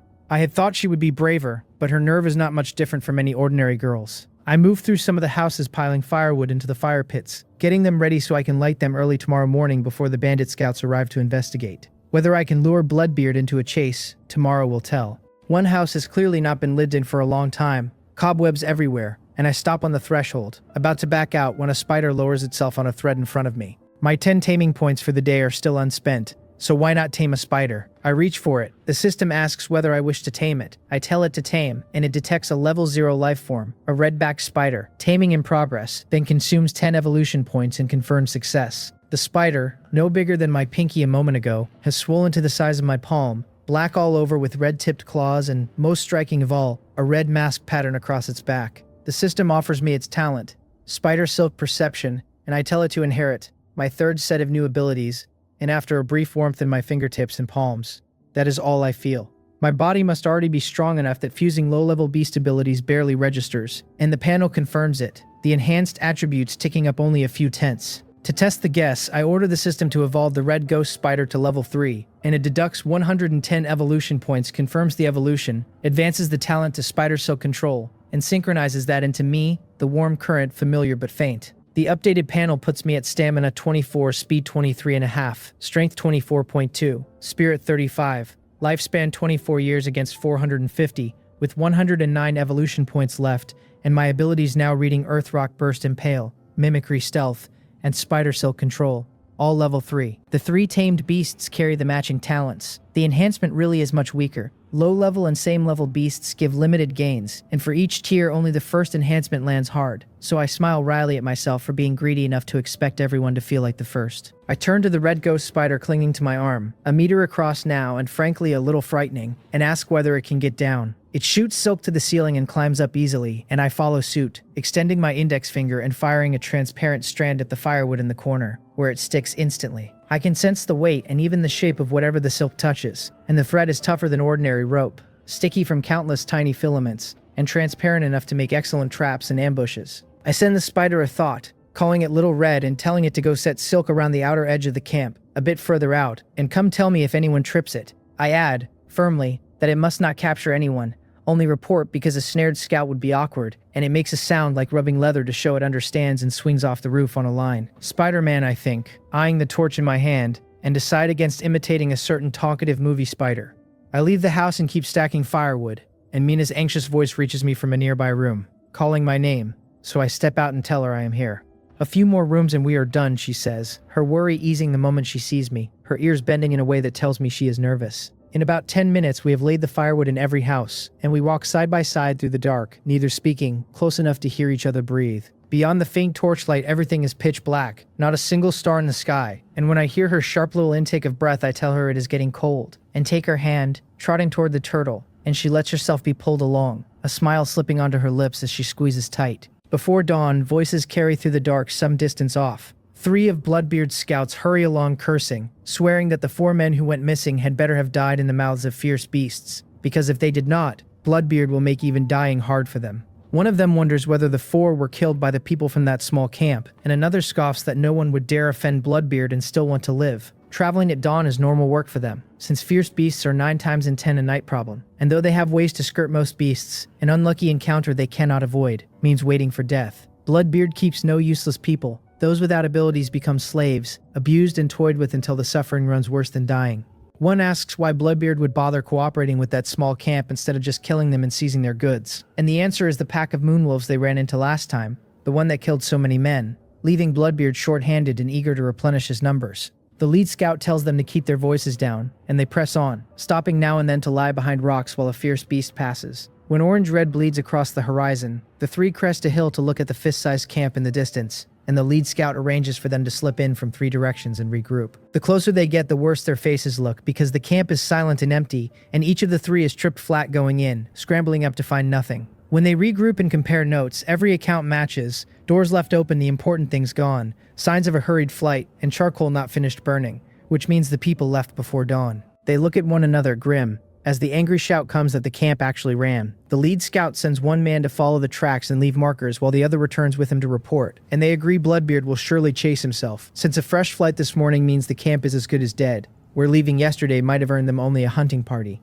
After they eat, they rest a while, then split into 2 teams and leave about half an hour later. The instant they are gone, a 2-meter great lizard peels out of the rock wall beside the hill. Little Try had been on that wall the entire time, watching from no more than 5 meters off, flicking its tongue, holding still while it took its instructions from me. A moment later, it climbs down and falls in behind the team of 2 scouts. Thousands of meters from the camp, between the hills, the rock-armored turtle dozes, looking like nothing more than terrain unless you study it. Since it runs on evolution points instead of food now, it never has to forage and has lost most of its urge to move. I rise from the fire pit and stretch, smiling, because the plan is running close enough to what I expected that I can keep going. Around 3 in the morning, I had gone to light every woodpile in the camp, then slept less than 4 hours before Little Red woke me, reporting that someone had tripped the silk. After that, I watched the 3 scouts closely, reading their behavior, and they did not disappoint me. So I set Little Try to trail the 2 scouts back to Bloodbeard's main camp, and assigned Little Red to handle the 3rd, to keep that one from realizing something was wrong halfway and turning back to ruin the whole scheme. Mina rushes out of her room with her hair a mess and her ears stiff and upright, clutching a wolf pelt, and shouts that we have to hurry to the camp and light the wood piles. No need, I tell her, and the moment she looks ready to cry, I stop teasing and say gently that I already lit them all last night. Really? She asks, hugging the pelt, sniffling. Did I not miss the timing? And I tell her it was perfect, that the scouts already swallowed our setup. I step in and fix her collar where it is slipping off her shoulder, and her face flushes red as she lets out a small cry and scurries back into her room. After a while, her dissatisfied voice carries out, asking why I did not wake her when I went to light the fires, since she had told me to call her for help. I forgot, I tell her, though the truth is, she was sleeping soundly with the wolf pelt in her arms, and I could not bring myself to wake her, not after she spent the whole day building the house, and the night stacking wood. Her body is not strengthened over and over the way mine is, and her exhaustion was already near its limit. She lets out a delicate snort, knowing full well it is an excuse, and feels a little guilty for not being able to help. I call calmly toward her door, asking whether she is in charge of breakfast today. No problem. Of course not, she answers right away, telling me to leave it to her,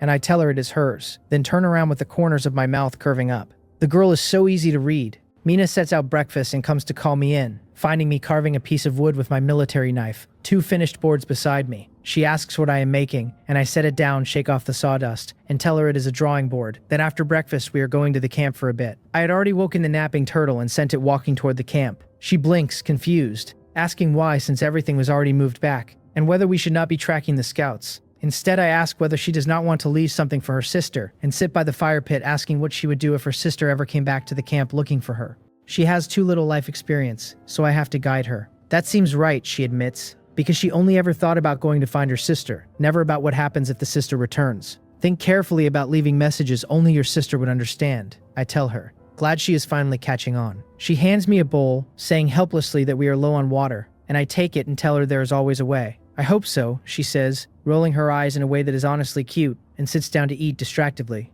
The soup is nearly gone and she still has not thought of a message, so she blinks at me and cutely asks for help. And I, having already worked out the answer, ask whether the 2 of them had any promises as children.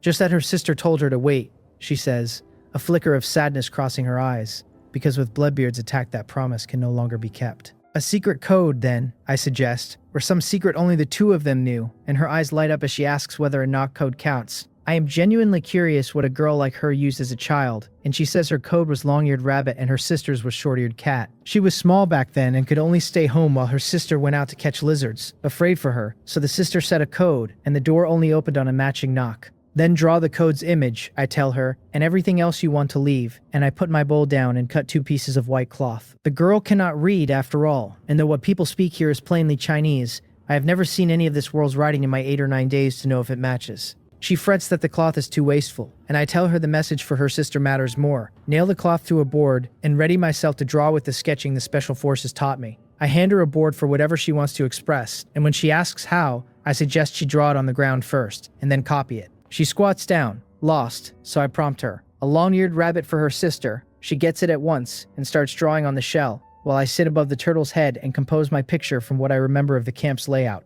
The charcoal moves across the cloth, filling in every house of the camp and the land around it, and after 2 hours I finish a painting I title Hometown, writing the word in the bottom corner. I lean over the girl still at work and fight down a laugh, because she is a true soul painter, squarely in the abstract movement. A rabbit person with a long narrow face and a crooked mouth showing every tooth. A short-eared cat person with thin spindly legs and mismatched eyes, and a giant turtle with a wide grinning person on its back. The only decent thing in it is the house, copied straight from my blueprint. Her drawing is about on the level of an Earth kindergartner. She wipes her cheek, pleased, leaving 4 black streaks behind, and announces she is finished. When I ask her to explain it, she does so with great seriousness, pointing as she goes. She did not wait for her sister to come home, so she left with me to find her, and if her sister comes back she can follow me and the target is little Hyunmoo. After the explanation, I look at the painting again and feel exactly as lost as before. Only a deity could read this. Never mind, I never really believed the sister was coming back anyway. The truth is cruel enough.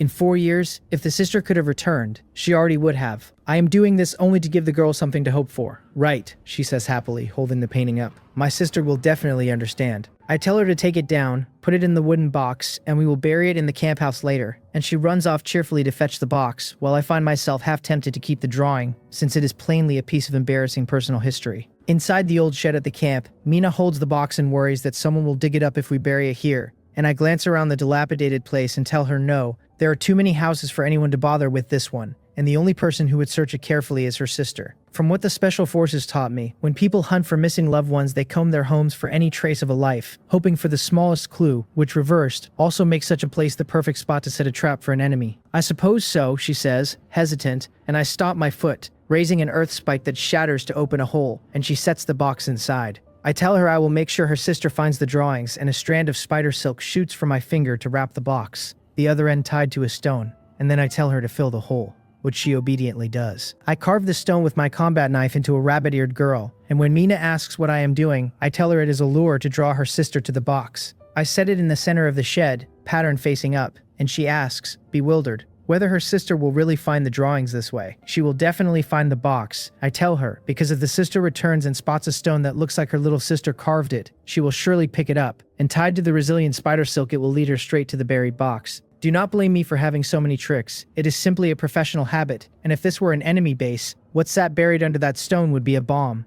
Is that it? She asks, eyeing the stone, which is carved better than her own drawings, half wanting to take it with her. Trust me, I say, patting her shoulder, then step out and catch the message from Little Red on the roof. The scouts tracking the camp's people are already dealt with, the spider's silk and venom doing the work. Time to track the bandit scouts, I tell her, leading the way to the turtle, the camp's business done, and the rest left to fate. The two of us and one spider riding toward Bloodbeard's base with little Try relaying the direction so we never lose the trail. In the living room of the house, the two of us tinker with our things. The girl is fitting the old shed door onto her room's frame, but her movements are absent, like she wants to say something and cannot decide to. I have picked out wood for a table, and seeing her face I tell her, a little irritably, that if she has something to say she should just say it. She asks weakly whether we set out too late, afraid that because of her my plan might run into trouble, and I tell her no, that I set out half a day late on purpose, because rushing over too early would mean Bloodbeard's men had not yet left their base, while arriving a little later is perfect for avoiding a head-on clash. She relaxes completely and finishes hanging the door, then asks whether my room is tidied, and I tell her there is not much to tidy. The two of us have nothing but 4 bare walls, not a single table, chair, or wardrobe, her bed still just old planks, everything built from scratch.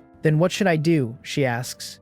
Lost, and I look up at her dirty face, dusty hair and animal skin clothes so filthy their original color is gone. Then down at myself, which is not much better, and tell her we are short on water. Now I realize we are short on water. She huffs, hand on hip, reminding me she said to save it, and I tell her flatly that I mean we are short on water for bathing. Her eyes go wide as she snaps that we barely have enough to drink, so where would bathing water come from? And I ask when she last bathed. 17 days ago, she says, cheeks reddening, when it rained acid once and she ran out into it to wash. And when I raise an eyebrow and call her bold, she shouts in embarrassment that she washed with her clothes on. I drop the teasing and say I will have to build something to store rainwater since I do not know when the next rain comes, but it cannot hurt to prepare. Acid rain cannot be drunk, she warns, grabbing my arm, telling me a hunting team man drank it back at the camp and went mad, hacking at people with a knife. Do not worry, I soothe. I am not using it to drink, though I will filter it and test it on an animal first. Then what is it for, she asks, stunned, and I tell her, as if obvious, for bathing, then ask whether she cannot smell the sour stench on herself. She insists she is not smelly and storms into her room, and through the door I hear her muttering that she has smelled herself and it is clearly not at all. Then a sniff, a choke, a string of coughing, then a wail of pure disbelief. How can I be so smelly? Night falls, and the rock armor turtle stops to rest. I knock on her door and call her out for dinner, and she answers shyly that I should eat first. She has no appetite. Loud enough for her to hear, I muse that a 14-year-old girl could not possibly have hit her rebellious phase already. A bedroom door made from a shed door has exactly the soundproofing you would expect. The door yanks open instantly, and she stands there with flushed cheeks and glaring blue eyes, hands on hips, declaring she is not rebellious. Yes, not rebellious, I say, suddenly feeling like a man raising a daughter, and I flick her forehead and tell her gently to come eat. Her eyes go wide as she takes in the transformed hall, where a tall square table and 4 benches have appeared, the steel pot in the middle, bowls and chopsticks set facing each other. She sits down blankly, strokes the smooth tabletop, and asks whether I made all this in one afternoon, and I serve her soup and say I made them while I was making the large bathtub. A bathtub too, she says, nearly biting her tongue, and I point to the half-person high tub in the corner, since storing water and bathing both call for one. She runs over and asks how much it holds, and I tell her at least 10 of someone her size. But we have no water to fill it, she sighs, and I tell her it will be fine once it rains, and if not, Bloodbeard's base will have a water source, because any place worth using as a base does. She frets that she does not know when it will rain, the smell on her body killing even her appetite for her favorite soup, and I urge her to finish, because I have something for her. She wolfs it down in under 10 minutes, licking the corners of her mouth, blinking, ears twitching, looking for all the world like a little girl waiting on her father for candy. I take out the drawing board and hand her the painting titled Hometown, warning her not to touch the surface or she will smudge the charcoal. She turns it over, and at first sight her eyes go wide and her mouth forms a small circle, the familiar scene striking straight at her heart. Too beautiful, she says, her nose going sour, her vision blurring, and I tell her the name of it is Hometown. Stand, pat her head, and leave her some space, stepping out into a courtyard so dark I cannot see my own hand. Standing there, I think about how I transmigrated here and got lucky enough to meet a kind girl, so that I was not robbed of everything and left as a corpse in the wilderness, and how she trusted someone like me after 6 or 7 days and chose to leave with me. All I can do in return is try to keep her good memories whole. A high wolf howl tears across the night and breaks my thoughts, and I see a string of white dots flickering in the distance like beads sliding across a black curtain. Then Mina's anxious voice calling me in. She waves hard at the door, and when I step over and see her reddened eyes, she pulls me inside, shuts the door, and rakes most of the wood out of the fire until only a tiny flame is left. Is it the howling? I ask gently, and she sniffles that they are fierce beast moonwolves, a very dangerous pack. A moment ago, a drawing moved her to tears, and now the wolves have her frightened witless. Did she forget, I ask, amused, that we have a fierce beast too? The rock-armored turtle lets out a warning roar. A moonwolf answers from far off, and the howls grow distant as the pack pulls away. They are gone, she says, her limp ears slowly standing up again, and I tell her they have left, because by now I roughly understand the turtle's roars. It told the wolves to get out of its territory, and the wolves, unwilling to be cowed, told it to just wait. Good, she says, building the fire back up, then pales as she looks around for her drawing, relaxing only when she spots it safe on the table, having set it down and run for me. She asks how to preserve it, and I tell her to hang it on her wall, and when she holds it out at a loss, I take it and tell her I will help, because seeing how much she treasures it is somehow rather pleasant. A clap of thunder explodes out of a clear sky. Mina jerks awake from her daze, a flash of bright light passing the window, a muffled roll of thunder right behind it. Is it thundering? She asks, scrambling up to the window, standing on her toes to see the sky, where the dim dawn has been swallowed by rolling black clouds that make a person feel small before the majesty of nature. A whole night has passed, she murmurs with a faint smile, turning to gaze at the drawing on her wall, marveling that it feels incredible every time she looks. She had puzzled over it all night and still cannot work out how it was made, then covers her face, mortified all over again at the soul painting she produced yesterday. Another roll of thunder snaps her out of it, and she takes one last lingering look and leaves the room. Firewood already burns in the hall, and she finds no one inside, then reaches the courtyard to see me at work. What am I doing? She asks, and I tell her I am preparing to store rainwater, working with the turtle to slope the courtyard so the runoff flows into tubs set at the low points. Then what should I do? She asks, rolling up her sleeves, and I tell her to make breakfast and prepare extra charcoal for later. Looking up at the rolling thunderclouds, I recall the dawn message from Little Try. Bloodbeard has already set out, and by my reckoning of the distance, we will pass each other around noon. So for now, the priority is collecting as much water as possible. I find good wood and set to making more large tubs. Large tubs are not hard, the gaps packed with spider silk as I press the planks together so they will not leak, and each takes over an hour, so I make 3 and pause for breakfast in between. The thunder rolls on and off until noon, when the rain finally comes, turning at once into a heavy downpour that stings a little where it strikes the skin. The turtle does not travel in the storm, pulling its limbs and head into its shell and stopping quietly beside a hill. What do we do now? Mina asks, eyeing the rain, a little tempted to run out and bathe, since she has now forgotten my question about the sour stench. Is she going to go out and bathe with her clothes on? I ask, looking at the curtain of water in the courtyard. More than enough for a wash, and she asks, confused, how else she would do it.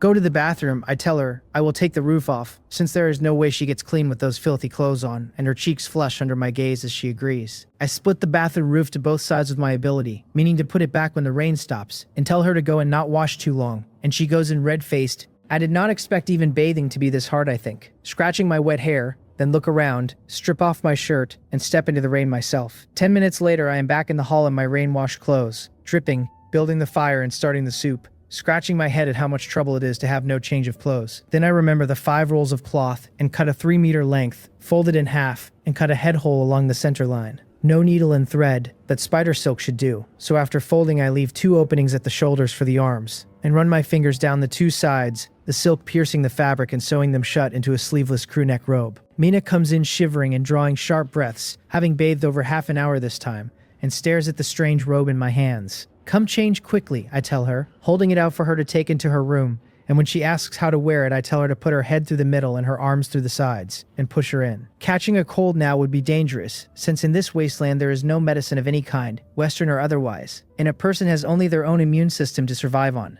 I need to make another robe, I tell myself, shaking my head because while I am not cold, wet clothes clinging to me are unpleasant. Mina shuffles out after changing, finding the robe loose and airy, and says with a red face that it is so strange.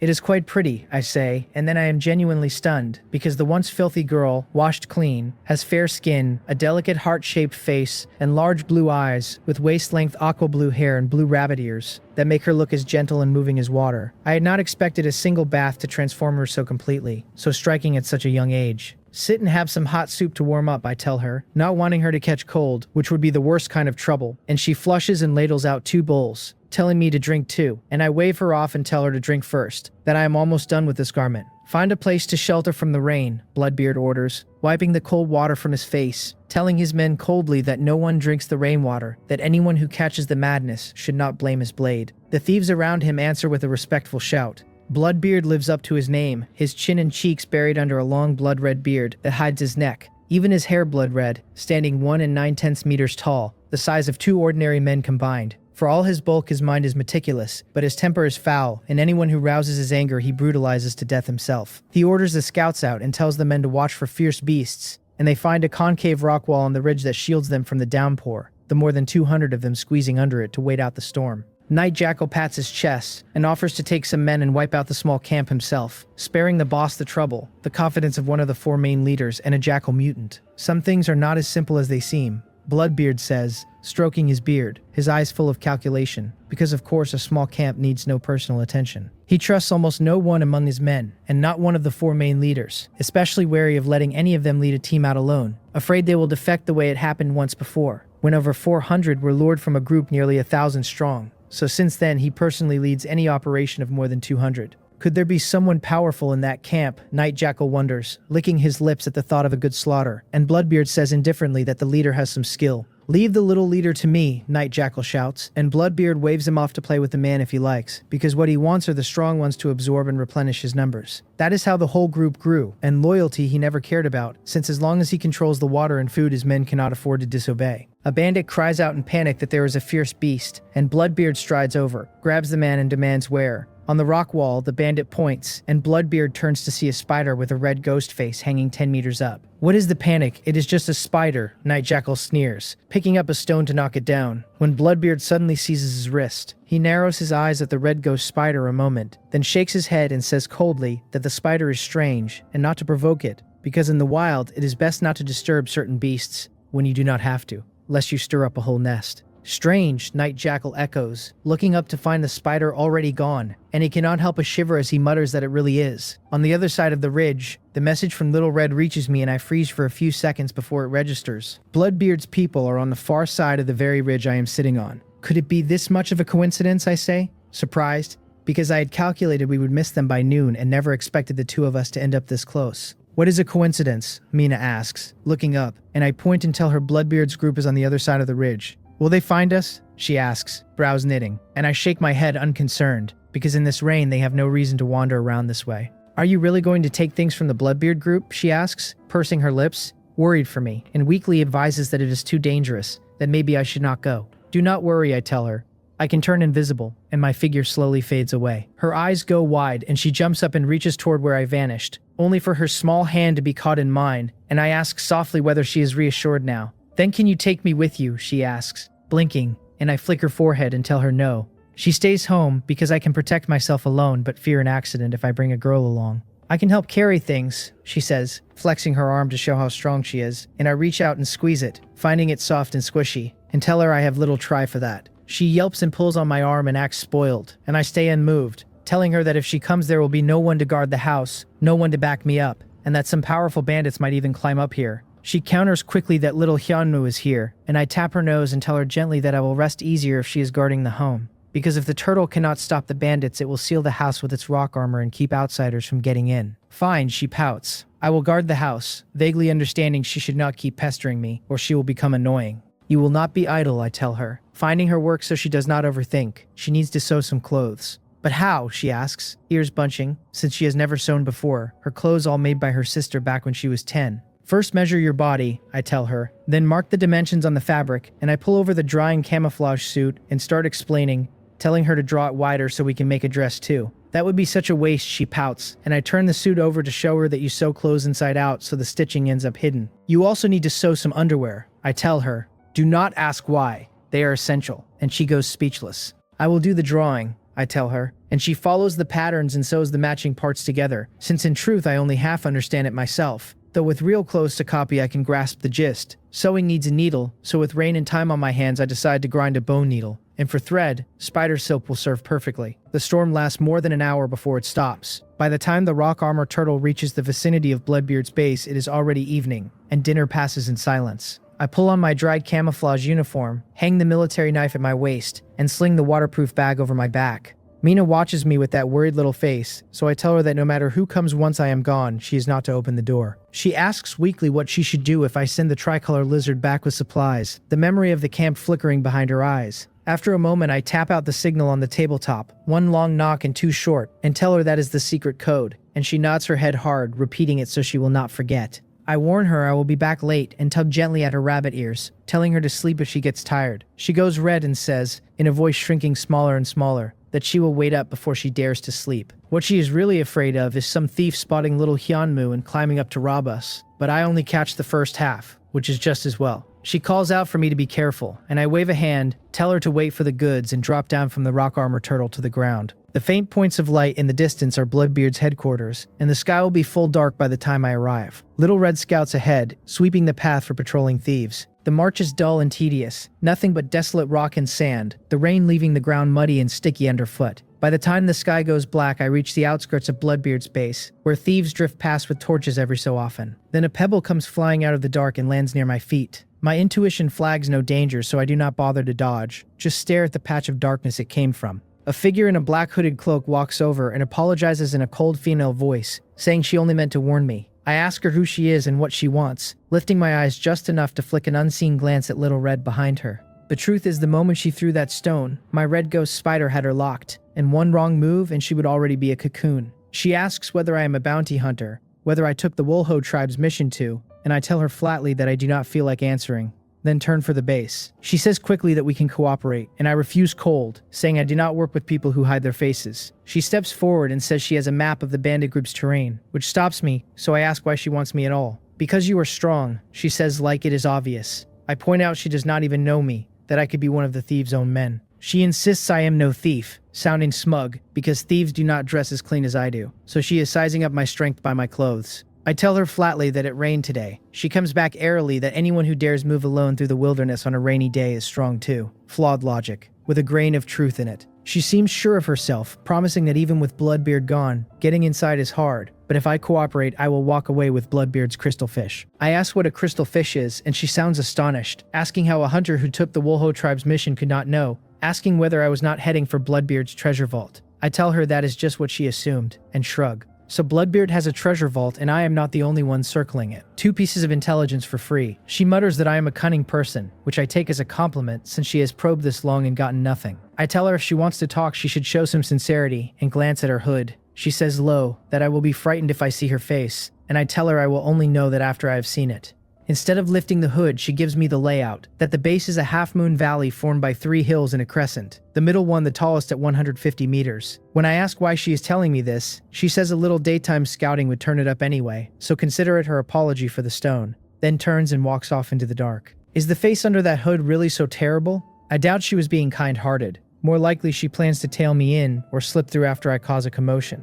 Unfortunately for her, she is going to be disappointed. I laugh under my breath and turn toward the base, melting slowly into the night. A short while later, she returns to the same spot, searching the ground, asking in astonishment how I vanished so fast, and where my footprints went. Just as I guessed, she did mean to follow me. Her cold voice carries both anxiety and a thin thread of anticipation as she tells herself a truly formidable man has arrived, that perhaps he really can break into Bloodbeard's treasure vault. And in the end, she too begins to creep toward the base. I move through the shadows of rock and mound, using spider silk to leap from one boulder to the next, switching to mimicry stealth in the open stretches to scout the bandit layout. The shape of it surprises me. To reach the central hill, a man has to climb the left and right hills first, then cross a suspension bridge, and Bloodbeard has built his home right inside that middle hill. By my count, a single entrance is held by 20 men, with patrols crossing often. The security here is tight, I admit. I could slip in under mimicry stealth, but I would need someone to open the gate for me. So forget it. I will climb in from outside, straight up the foot of the central hill, with my bare hands. Going in through a side entrance, I would not know what other checkpoints wait inside, and that is time I cannot waste, not when nobody knows if Bloodbeard will come tearing back. I sneak to the foot of the central hill and find several hidden sentries. This bandit leader really is cautious. With Little Red's help, I take them out together in a few quiet minutes, then summon my porter, telling Little Try to come meet up, since the hauling falls to the tricolor lizard either way. A few minutes later, he crawls out of the shadows and rubs against my palm, and I tell him I will give him 1 evolution point to eat, so he should work hard later. He tilts his head, confused. I spray spider silk from my palm, stick it to the rock wall, and start climbing, the 2 beasts following one after another. 150 meters is over 30 stories. With the silk it is not hard, though a few jutting ledges give me trouble, and the closer I get to the top the more careful I move, afraid the smallest sound carries. When I reach the top, something is not quite right. There is a large wooden dome up here, big by the firelight leaking through its gaps. What is the dome for? Could this be where Bloodbeard lives? His treasure vault with it? Quite possible. I look for an opening, since prying it with a knife or smashing it would be foolish, and walking the edge I find only thin gaps. Just as I am about to climb on top for a look, a faint argument drifts up from inside. One voice claims his father is out, so he is in charge now. Another refuses, saying no one enters without the boss's order. The first demands they move aside. He only wants water, and the guard, calling him Little Boss's blood knife, begs him not to make trouble, since they all know the boss's temper. The young one snaps not to use his father against him. There is a burst of pounding and cursing, and then it goes quiet. So this is Bloodbeard's son. If the man will not even let his own boy inside, I can only imagine what is locked in there. I attach a strand of silk, climb nimbly onto the dome, and find a gap, a long one, at least 10 meters and about 10 inches at its widest, just enough for a person to squeeze through. Careful, I send Little Red down first to scout, and after a short while there is no sound, so I lower myself in. Inside, the space is enormous. The top of the hill has been hollowed out into one massive room, the dome only a small cap over it. I land soft, and beneath my feet is a square wooden door, a hatch that opens upward, the same door the argument came from. I move away from it, gauge the height at about 10 meters, then look back and notice brackets, huge gears, and ropes near the gap. No way, the dome is a movable cover, which is exactly why a 10-meter gap could open like that. This Bloodbeard really does have some ideas. The space is divided into parts, and the one that catches my eye is a patch of green. 9 days in this wasteland apocalypse, and I finally see living plants. A dozen or so plants grow in the soil, and the retractable dome was clearly built for this patch of green. A few look like cabbage, so I kneel, pinch a leaf, and smell it, and it really is cabbage. Standing, I cross to a wooden rack hung with familiar green and red fruits and grin, because there are even tomatoes. Bloodbeard,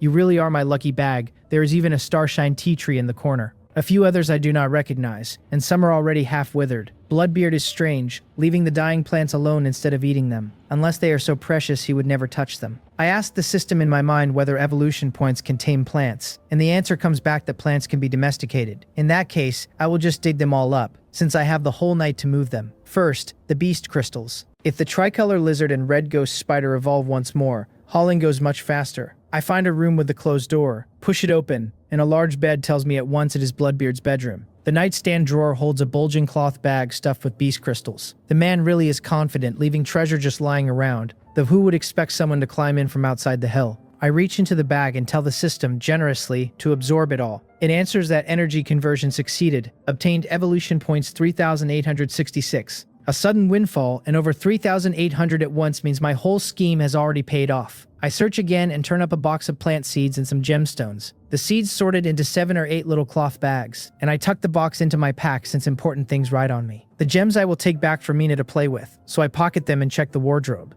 It holds clothes and rolls of cloth, 15 rolls in 8 colors, and I lay them out on a table. They hoard the stuff instead of wearing it, so I guess I will help them wear it. Beyond the cloth, I find a dozen swords and sabers and a few spears, and I decide to take the blades since the low-quality ones can be melted into an iron pot. Then I tap the walls out of habit, and one rings hollow. A secret door. The real good stuff must be behind it, and I find the mechanism and open it easily. Inside is a simple study, a shelf, a table, a chair. Several animal hides lie spread on the table, covered in plant diagrams and written descriptions. And I am genuinely shocked at the pictograph characters. Is this Oracle bone script? Oracle bone script and pictographs. Just how ancient is this world? And what is the deal with cabbage and tomato seeds turning up here? Could it be a parallel world? Too little information to deduce anything, so I stuff the hides into my pack to study later, since at least I finally know the writing system. The whole space has only 3 rooms, so I move to the second, also unlocked, which only shows how confident Bloodbeard is. A storage room. It is full of wooden barrels, at least 100, and the one I shake sloshes with water. In the center stands a barrel about 1.5 meters tall, oddly big next to the half-meter ones. Is the big one water too? I lift the lid,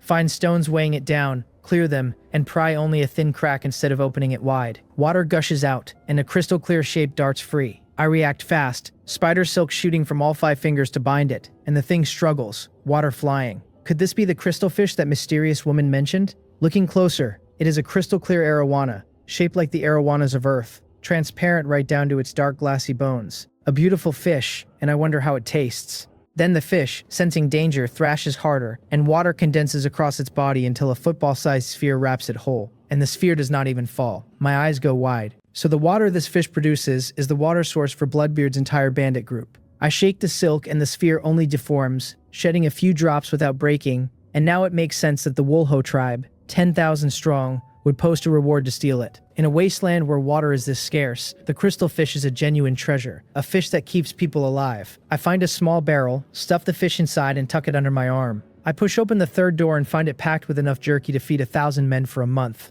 Bloodbeard really is wealthy, no wonder he could hold 500 bandits together. I am more and more sure that coming here to move house was the right call. How am I going to haul all this out though? The gap in the dome is too small, and through it I can see little Try still up top, unable to crawl through a 10-inch slot. Opening the dome would make far too much noise. Then it hits me. So what if they discover me? I am not leaving through the main gate anyway, I can just block it. If I cannot move everything out quietly, I will move it out loudly. I have 3,800 evolution points, so let us get these 2 to level 4 first. I summon Little Red and tell the system to evolve the Red Ghost Spider to level 4. It answers that the level 3 Red Ghost Spider is evolving to level 4, deducting 1,000 evolution points, that the evolution succeeded, that the talent evolved into 100 Silk Manipulation, and that the Tamer's 100 Silk Manipulation is deploying and synchronizing at level 4. A warm current surges through me, clean and excellent. Before I can settle into it, a grinding, squeezing sound comes from the dome, Little Try forcing himself through the 10-inch gap, claws dug into the ceiling as he crawls down. I glance at the scales he scraped loose and roll my eyes, telling him he is really going all out. I tell the system to evolve the tricolor lizard to level 4, and it answers the same, level 3 to level 4. 1,000 evolution points deducted. Evolution successful. The talent evolved into mimicry, scale hardening the tamer's ability deploying at level 4. That surge hits me again, and I narrow my eyes, savoring the hard-won feeling, though it fades soon. I open the system to check my attributes. I am the tamer, Kang Jin Woo, stamina 34, speed 33.7, strength 34.4, spirit 45, lifespan 24 years out of 560, taming points 10, and refreshing daily, evolution points 1,972. My abilities read mimicry, scale hardening at level 4, 100 silk manipulation at level 4, and earth rock burst impale at level 3, against a normal human baseline of 1. My beasts list the tricolor lizard and red ghost spider at level 4, and the rock armor turtle at level 3. My strength has jumped again, my lifespan reached 560 years, but the biggest change is that 2 abilities evolved. Little Try licks my palm in excitement, and the tickle makes me jolt and rack him on the head. The level 4 tricolor lizard has grown to 4 meters, each pyramid scale now carrying 3 colors so the whole body looks brighter and more vivid. Not to be outdone, Little Red runs up and rubs against me, and I pat him, telling him he has even learned to angle for affection.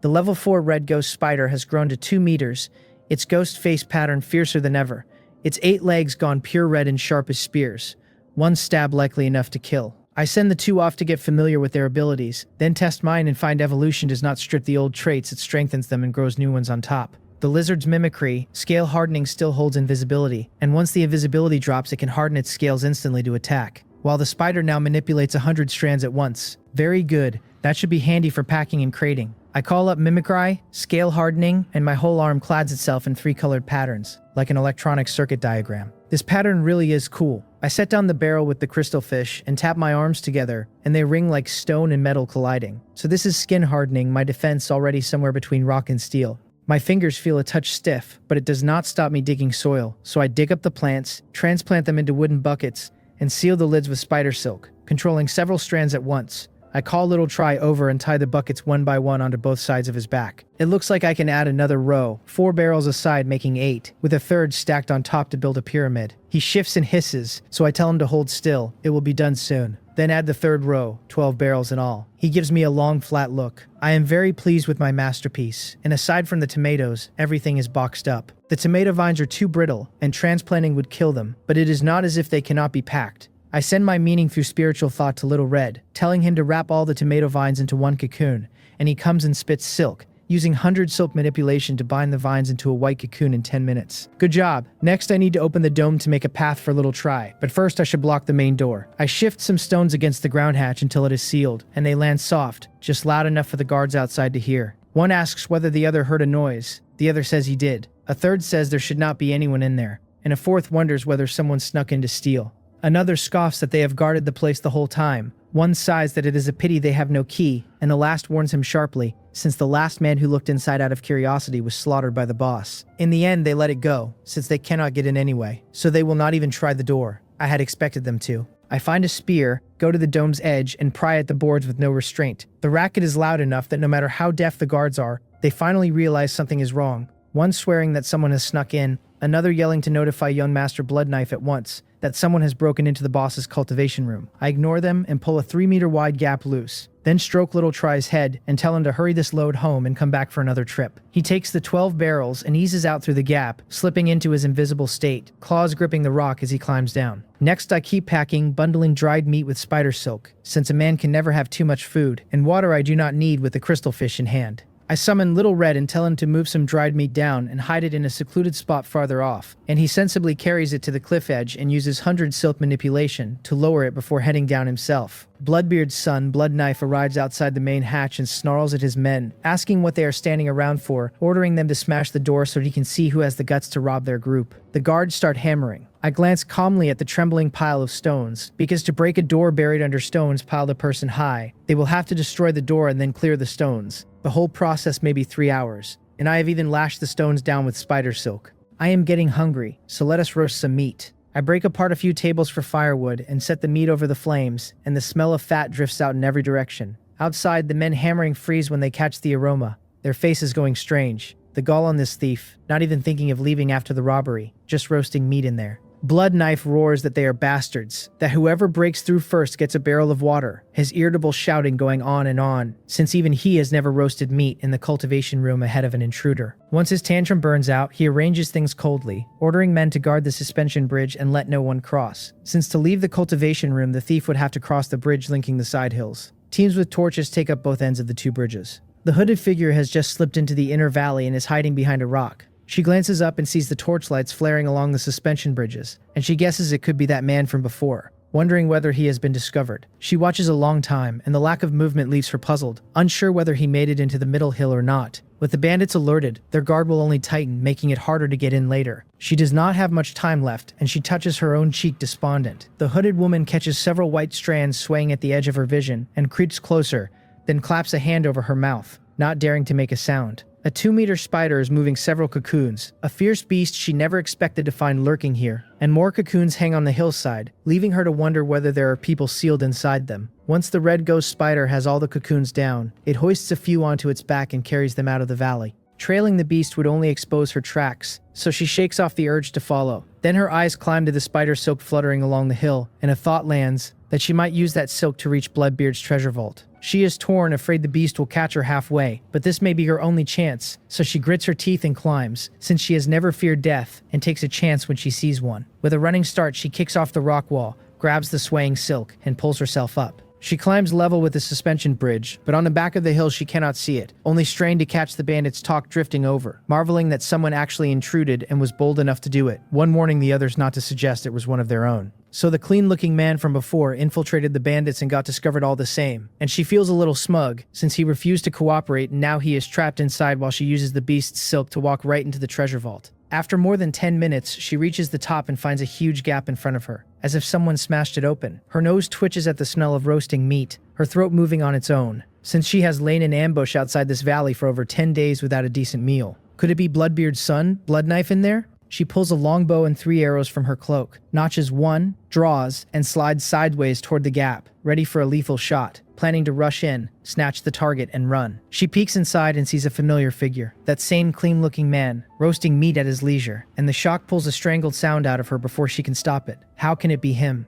"You have come up too," I tell her, raising the skewer and greeting like she is an old friend. With my spirit this high, my perception is sharp, and I caught her the moment she reached the top, meaning to wait before revealing her until she gave herself away. Her mouth twitches and she puts away the bow and steps through the gap, still incredulous, asking how I am here, and I ask the same thing right back. She realizes I also use the spider silk, sighing that no wonder I refuse to cooperate, then asks whether that spider beast is mine. "As you can see, Little Red is my tamed beast," I tell her, and she turns to find the 2-meter ghost-faced spider blocking the gap behind her, saying, dejected, that she took too much for granted. Her eyes flick to the trembling pile of rocks where even the bandits are sealed outside, roaring at each other to smash it harder, and she scans the room without daring to move, afraid of provoking the man and the beast in front of her.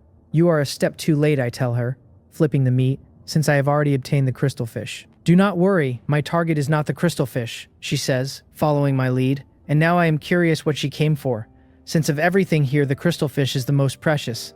"Have I seen a pair of flowers with wings?" she asks. That flower is the reason she came. I think of the plant that was about to wither and tell her, calm, that there are winged flowers, and she steps forward at once, almost shouting, asking whether she can see it, and I refuse without a second thought. She says urgently that the flower is very important, that she can trade for it. "First of all, you lack sincerity," I tell her, glancing at the hood, asking if she would trade with someone who has never shown her face. "You would be frightened," she says bitterly, afraid scaring me off would ruin the trade. "I will have to see for myself before I decide if she is telling the truth," I tell her, and she takes a step back, saying quite a few people have already been frightened by her, but I tell her if she is unwilling it does not matter, and start calmly eating my roast meat. A moment passes, and whether she has made her peace with it or been forced by the situation, she grits her teeth and asks whether I will show her the flower if she lets me see, and I promise that as long as she shows me I will. "Fine," she says hoarsely, hoping I keep my word, and she pulls the hood back, revealing a head of snow-white long hair. "White hair, it looks quite nice." She snaps her head up, asking what about this, showing me a pretty face with skin white as jade, silver white eyes, and a delicate nose. The only thing out of place is a small patch of crimson patterns on her right cheek like an electronic circuit diagram, running down to her neck and lower out of sight.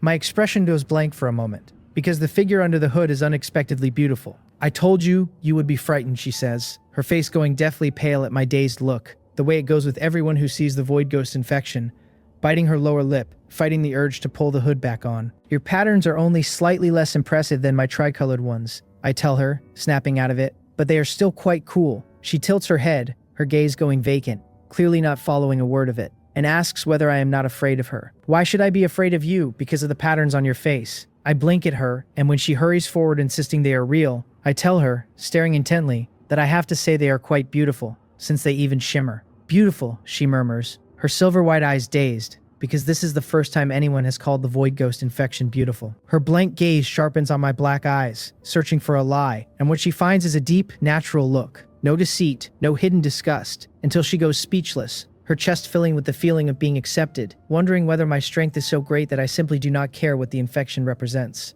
I shift, uncomfortable under her stare, and change the subject, saying I do not even know her name yet. "My name is Senora," she says, pursing her lips, asking mine, and I tell her Kang Jinwoo, giving the meaning of it briefly. "Can I see that winged flower?" she asks, full of impatience, and I tell her, helpless, that I cannot show it for now. Her expression darkens and she rasps that I promised, but I roll my eyes and soothe her, saying I did not say I would not show her. The thing is the flower is no longer here. "Then where is it?" she asks urgently, and I tell her I had my tamed beast take it home, feeding a table leg to the fire, so if she really wants to see it she should come home with me. "The flower was sent home," she repeats, going blank, realizing it was that fierce spider beast at the foot of the hill that hauled it off, and asks whether my home is nearby, since a base this close was far too bold. "Yes," I nod, and she says with a strange look that I really am bold, her doubts clearing up, since a man living this close would know the base well enough to break into the treasure vault with ease.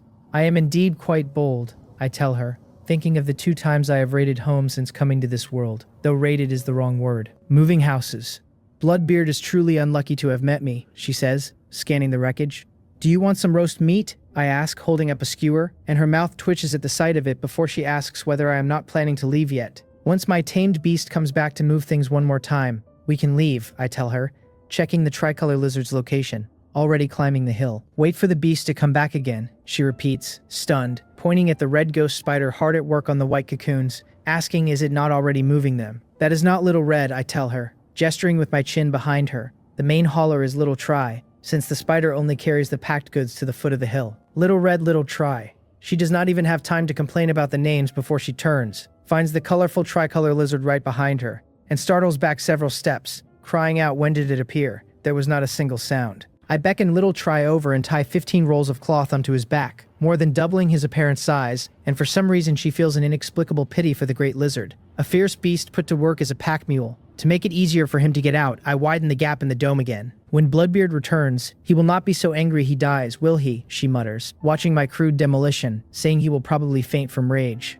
I shoulder the waterproof bag, secure the small crystal fish barrel to it, lash a bundle of swords across my lower back, and tell her we are leaving. Coming, she says, eyeing my load, suddenly feeling she should not leave empty-handed, and she jogs back for a small bucket of water and a bag of jerky. Not bad. You have got my style, I tell her with a thumbs up, and her pretty face flushes as she says she just felt it would be a wasted trip otherwise. That is exactly how it should be, I tell her. She gets embarrassed at the praise, but then she looks at everything loaded on me and the dozen cocoons the great spider is lowering, and stops feeling ashamed, since next to a certain man her haul is nothing. Right under the bandits' noses, the 2 of us and the 2 beasts come down the hill, slip out of the Crescent Valley, and follow the red ghost spider to the hidden goods. You really moved quite a lot, she says, clicking her tongue at the 20-odd cocoons, and I tell her with regret that there was still too little time, since the room held enough jerky to feed 1,000 men for a month, and I only managed about 2,000 caddies of it.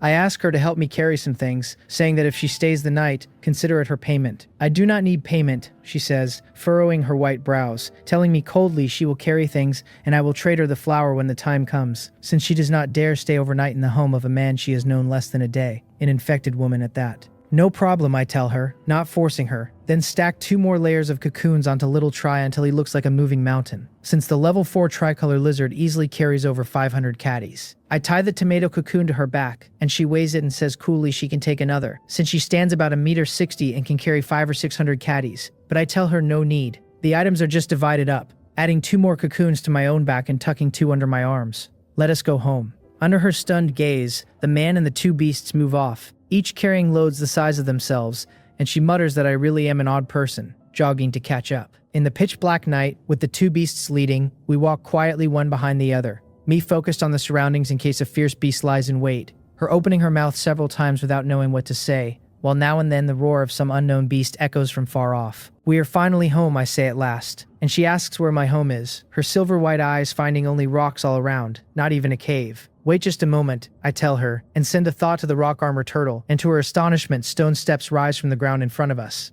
My home is up there, I tell her, leading the way up, and she blinks in disbelief at how I did that. Little Try hisses, urging her up, and she snaps out of it, politely apologizing to the great lizard before jogging up the steps to find me waiting at the top. I introduce the building behind me as my house, then call out loudly that I am back. Mina throws the door open, firelight spilling across the ground, and sprints toward me, asking with concern whether I am hurt. I am fine. I am doing great, I tell her gently, and she breathes a sigh of relief and takes the cocoons from under my arms, chirping that Little Try came back earlier to deliver things, and that if it were not for the secret knock, she would have been scared to death at the sight of him. Little Try has gotten bigger, quite amazing at moving things, I say laughing. I am, Senora starts, awkward, watching the 2 of us head for the house on our own, and I turn at the voice behind me with a sheepish smile and tell her to come in. She follows, relieved, and stops short inside, since the house is neat and clean, water boiling over the fire pit, rooms on both sides of the hall, the whole layout warm and cozy, and seeing how clean Mina and I are dressed, she looks down at her own filthy cloak, and almost feels too self-conscious to stay. I tell her to sit, and she nods, her eyes drifting to the 12 wooden barrels on the table. Then I tell Mina to help Senora untie the things on her back, giving the rabbit ear girl a gentle, awkward nudge. Where are your manners for a guest?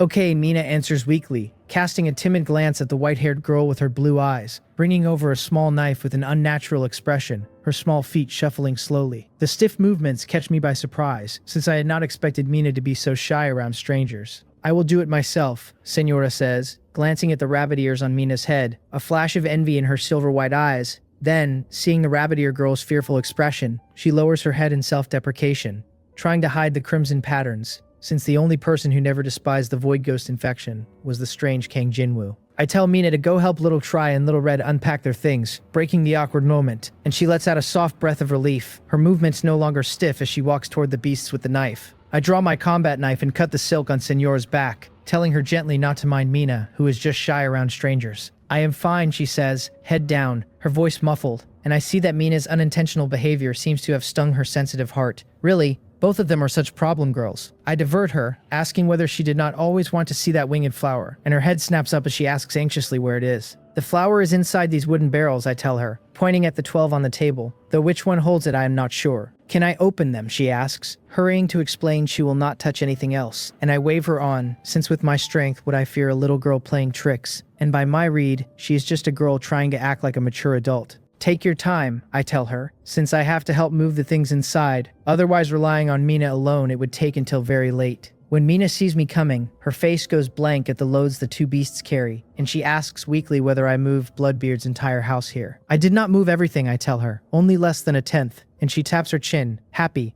saying even a tenth is enough for a long time. Across the room, Signora unpacks the barrels while listening, her mouth twitching, complaining inwardly that they really are a family, moving all of Bloodbeard's important things, and still thinking it is not much. Mina and I cut the silk on the two beasts and carry the cocoons of dried meat to one corner of the hall, the cloth to another, the miscellaneous items to a third, until the only walkable space left is around the table. "The house is still too small," I say, frowning, planning that I need to build a warehouse. "It is not small, it is just right now," Mina says, touching everything contentedly like a little money grubber, since a hall full of things is a happy sight to wake to. Then something hits the ground with a sharp sound, and I look over to find the white-haired girl staring blankly at a barrel, her hands frozen, a lid on the floor. "Dead, dead, the angel's wing is dead," Senora says, turning her head with a tremble, her silver-white eyes losing their light, fixing on me, full of despair. "Angel's wing, is that the name of the flower?" I ask, stepping forward to look down at the nearly withered flower in the barrel, where I find a pair of petals shaped like wings. No wonder it earned the name. I ask the sorrowful white-haired girl gently what she wants this flower for. "Every 10 days, the angel's wing can condense a drop of dew called angel's tears," she says, head lowered, a very precious panacea that can cure many diseases. "Do you believe in things like panaceas?" I ask, since setting aside whether one even exists, the name alone invites suspicion. "It is true, I have heard many people say so," she says, raising her head, her silver-white eyes misting, looking pitiful as she fights back tears. "So you want to cure the crimson patterns on your face?" I ask, and she says she is not sure it can fully cure it, but she hopes it can at least suppress the spread of the void ghost infection, her hand trembling as she grips the patterns on her cheek. She does not quite believe in a panacea herself, but one has to try. What if it were true? She digs her fingers into her cheek, sobbing that there is no time left, that in another half a year she will turn into a monster-like void ghost.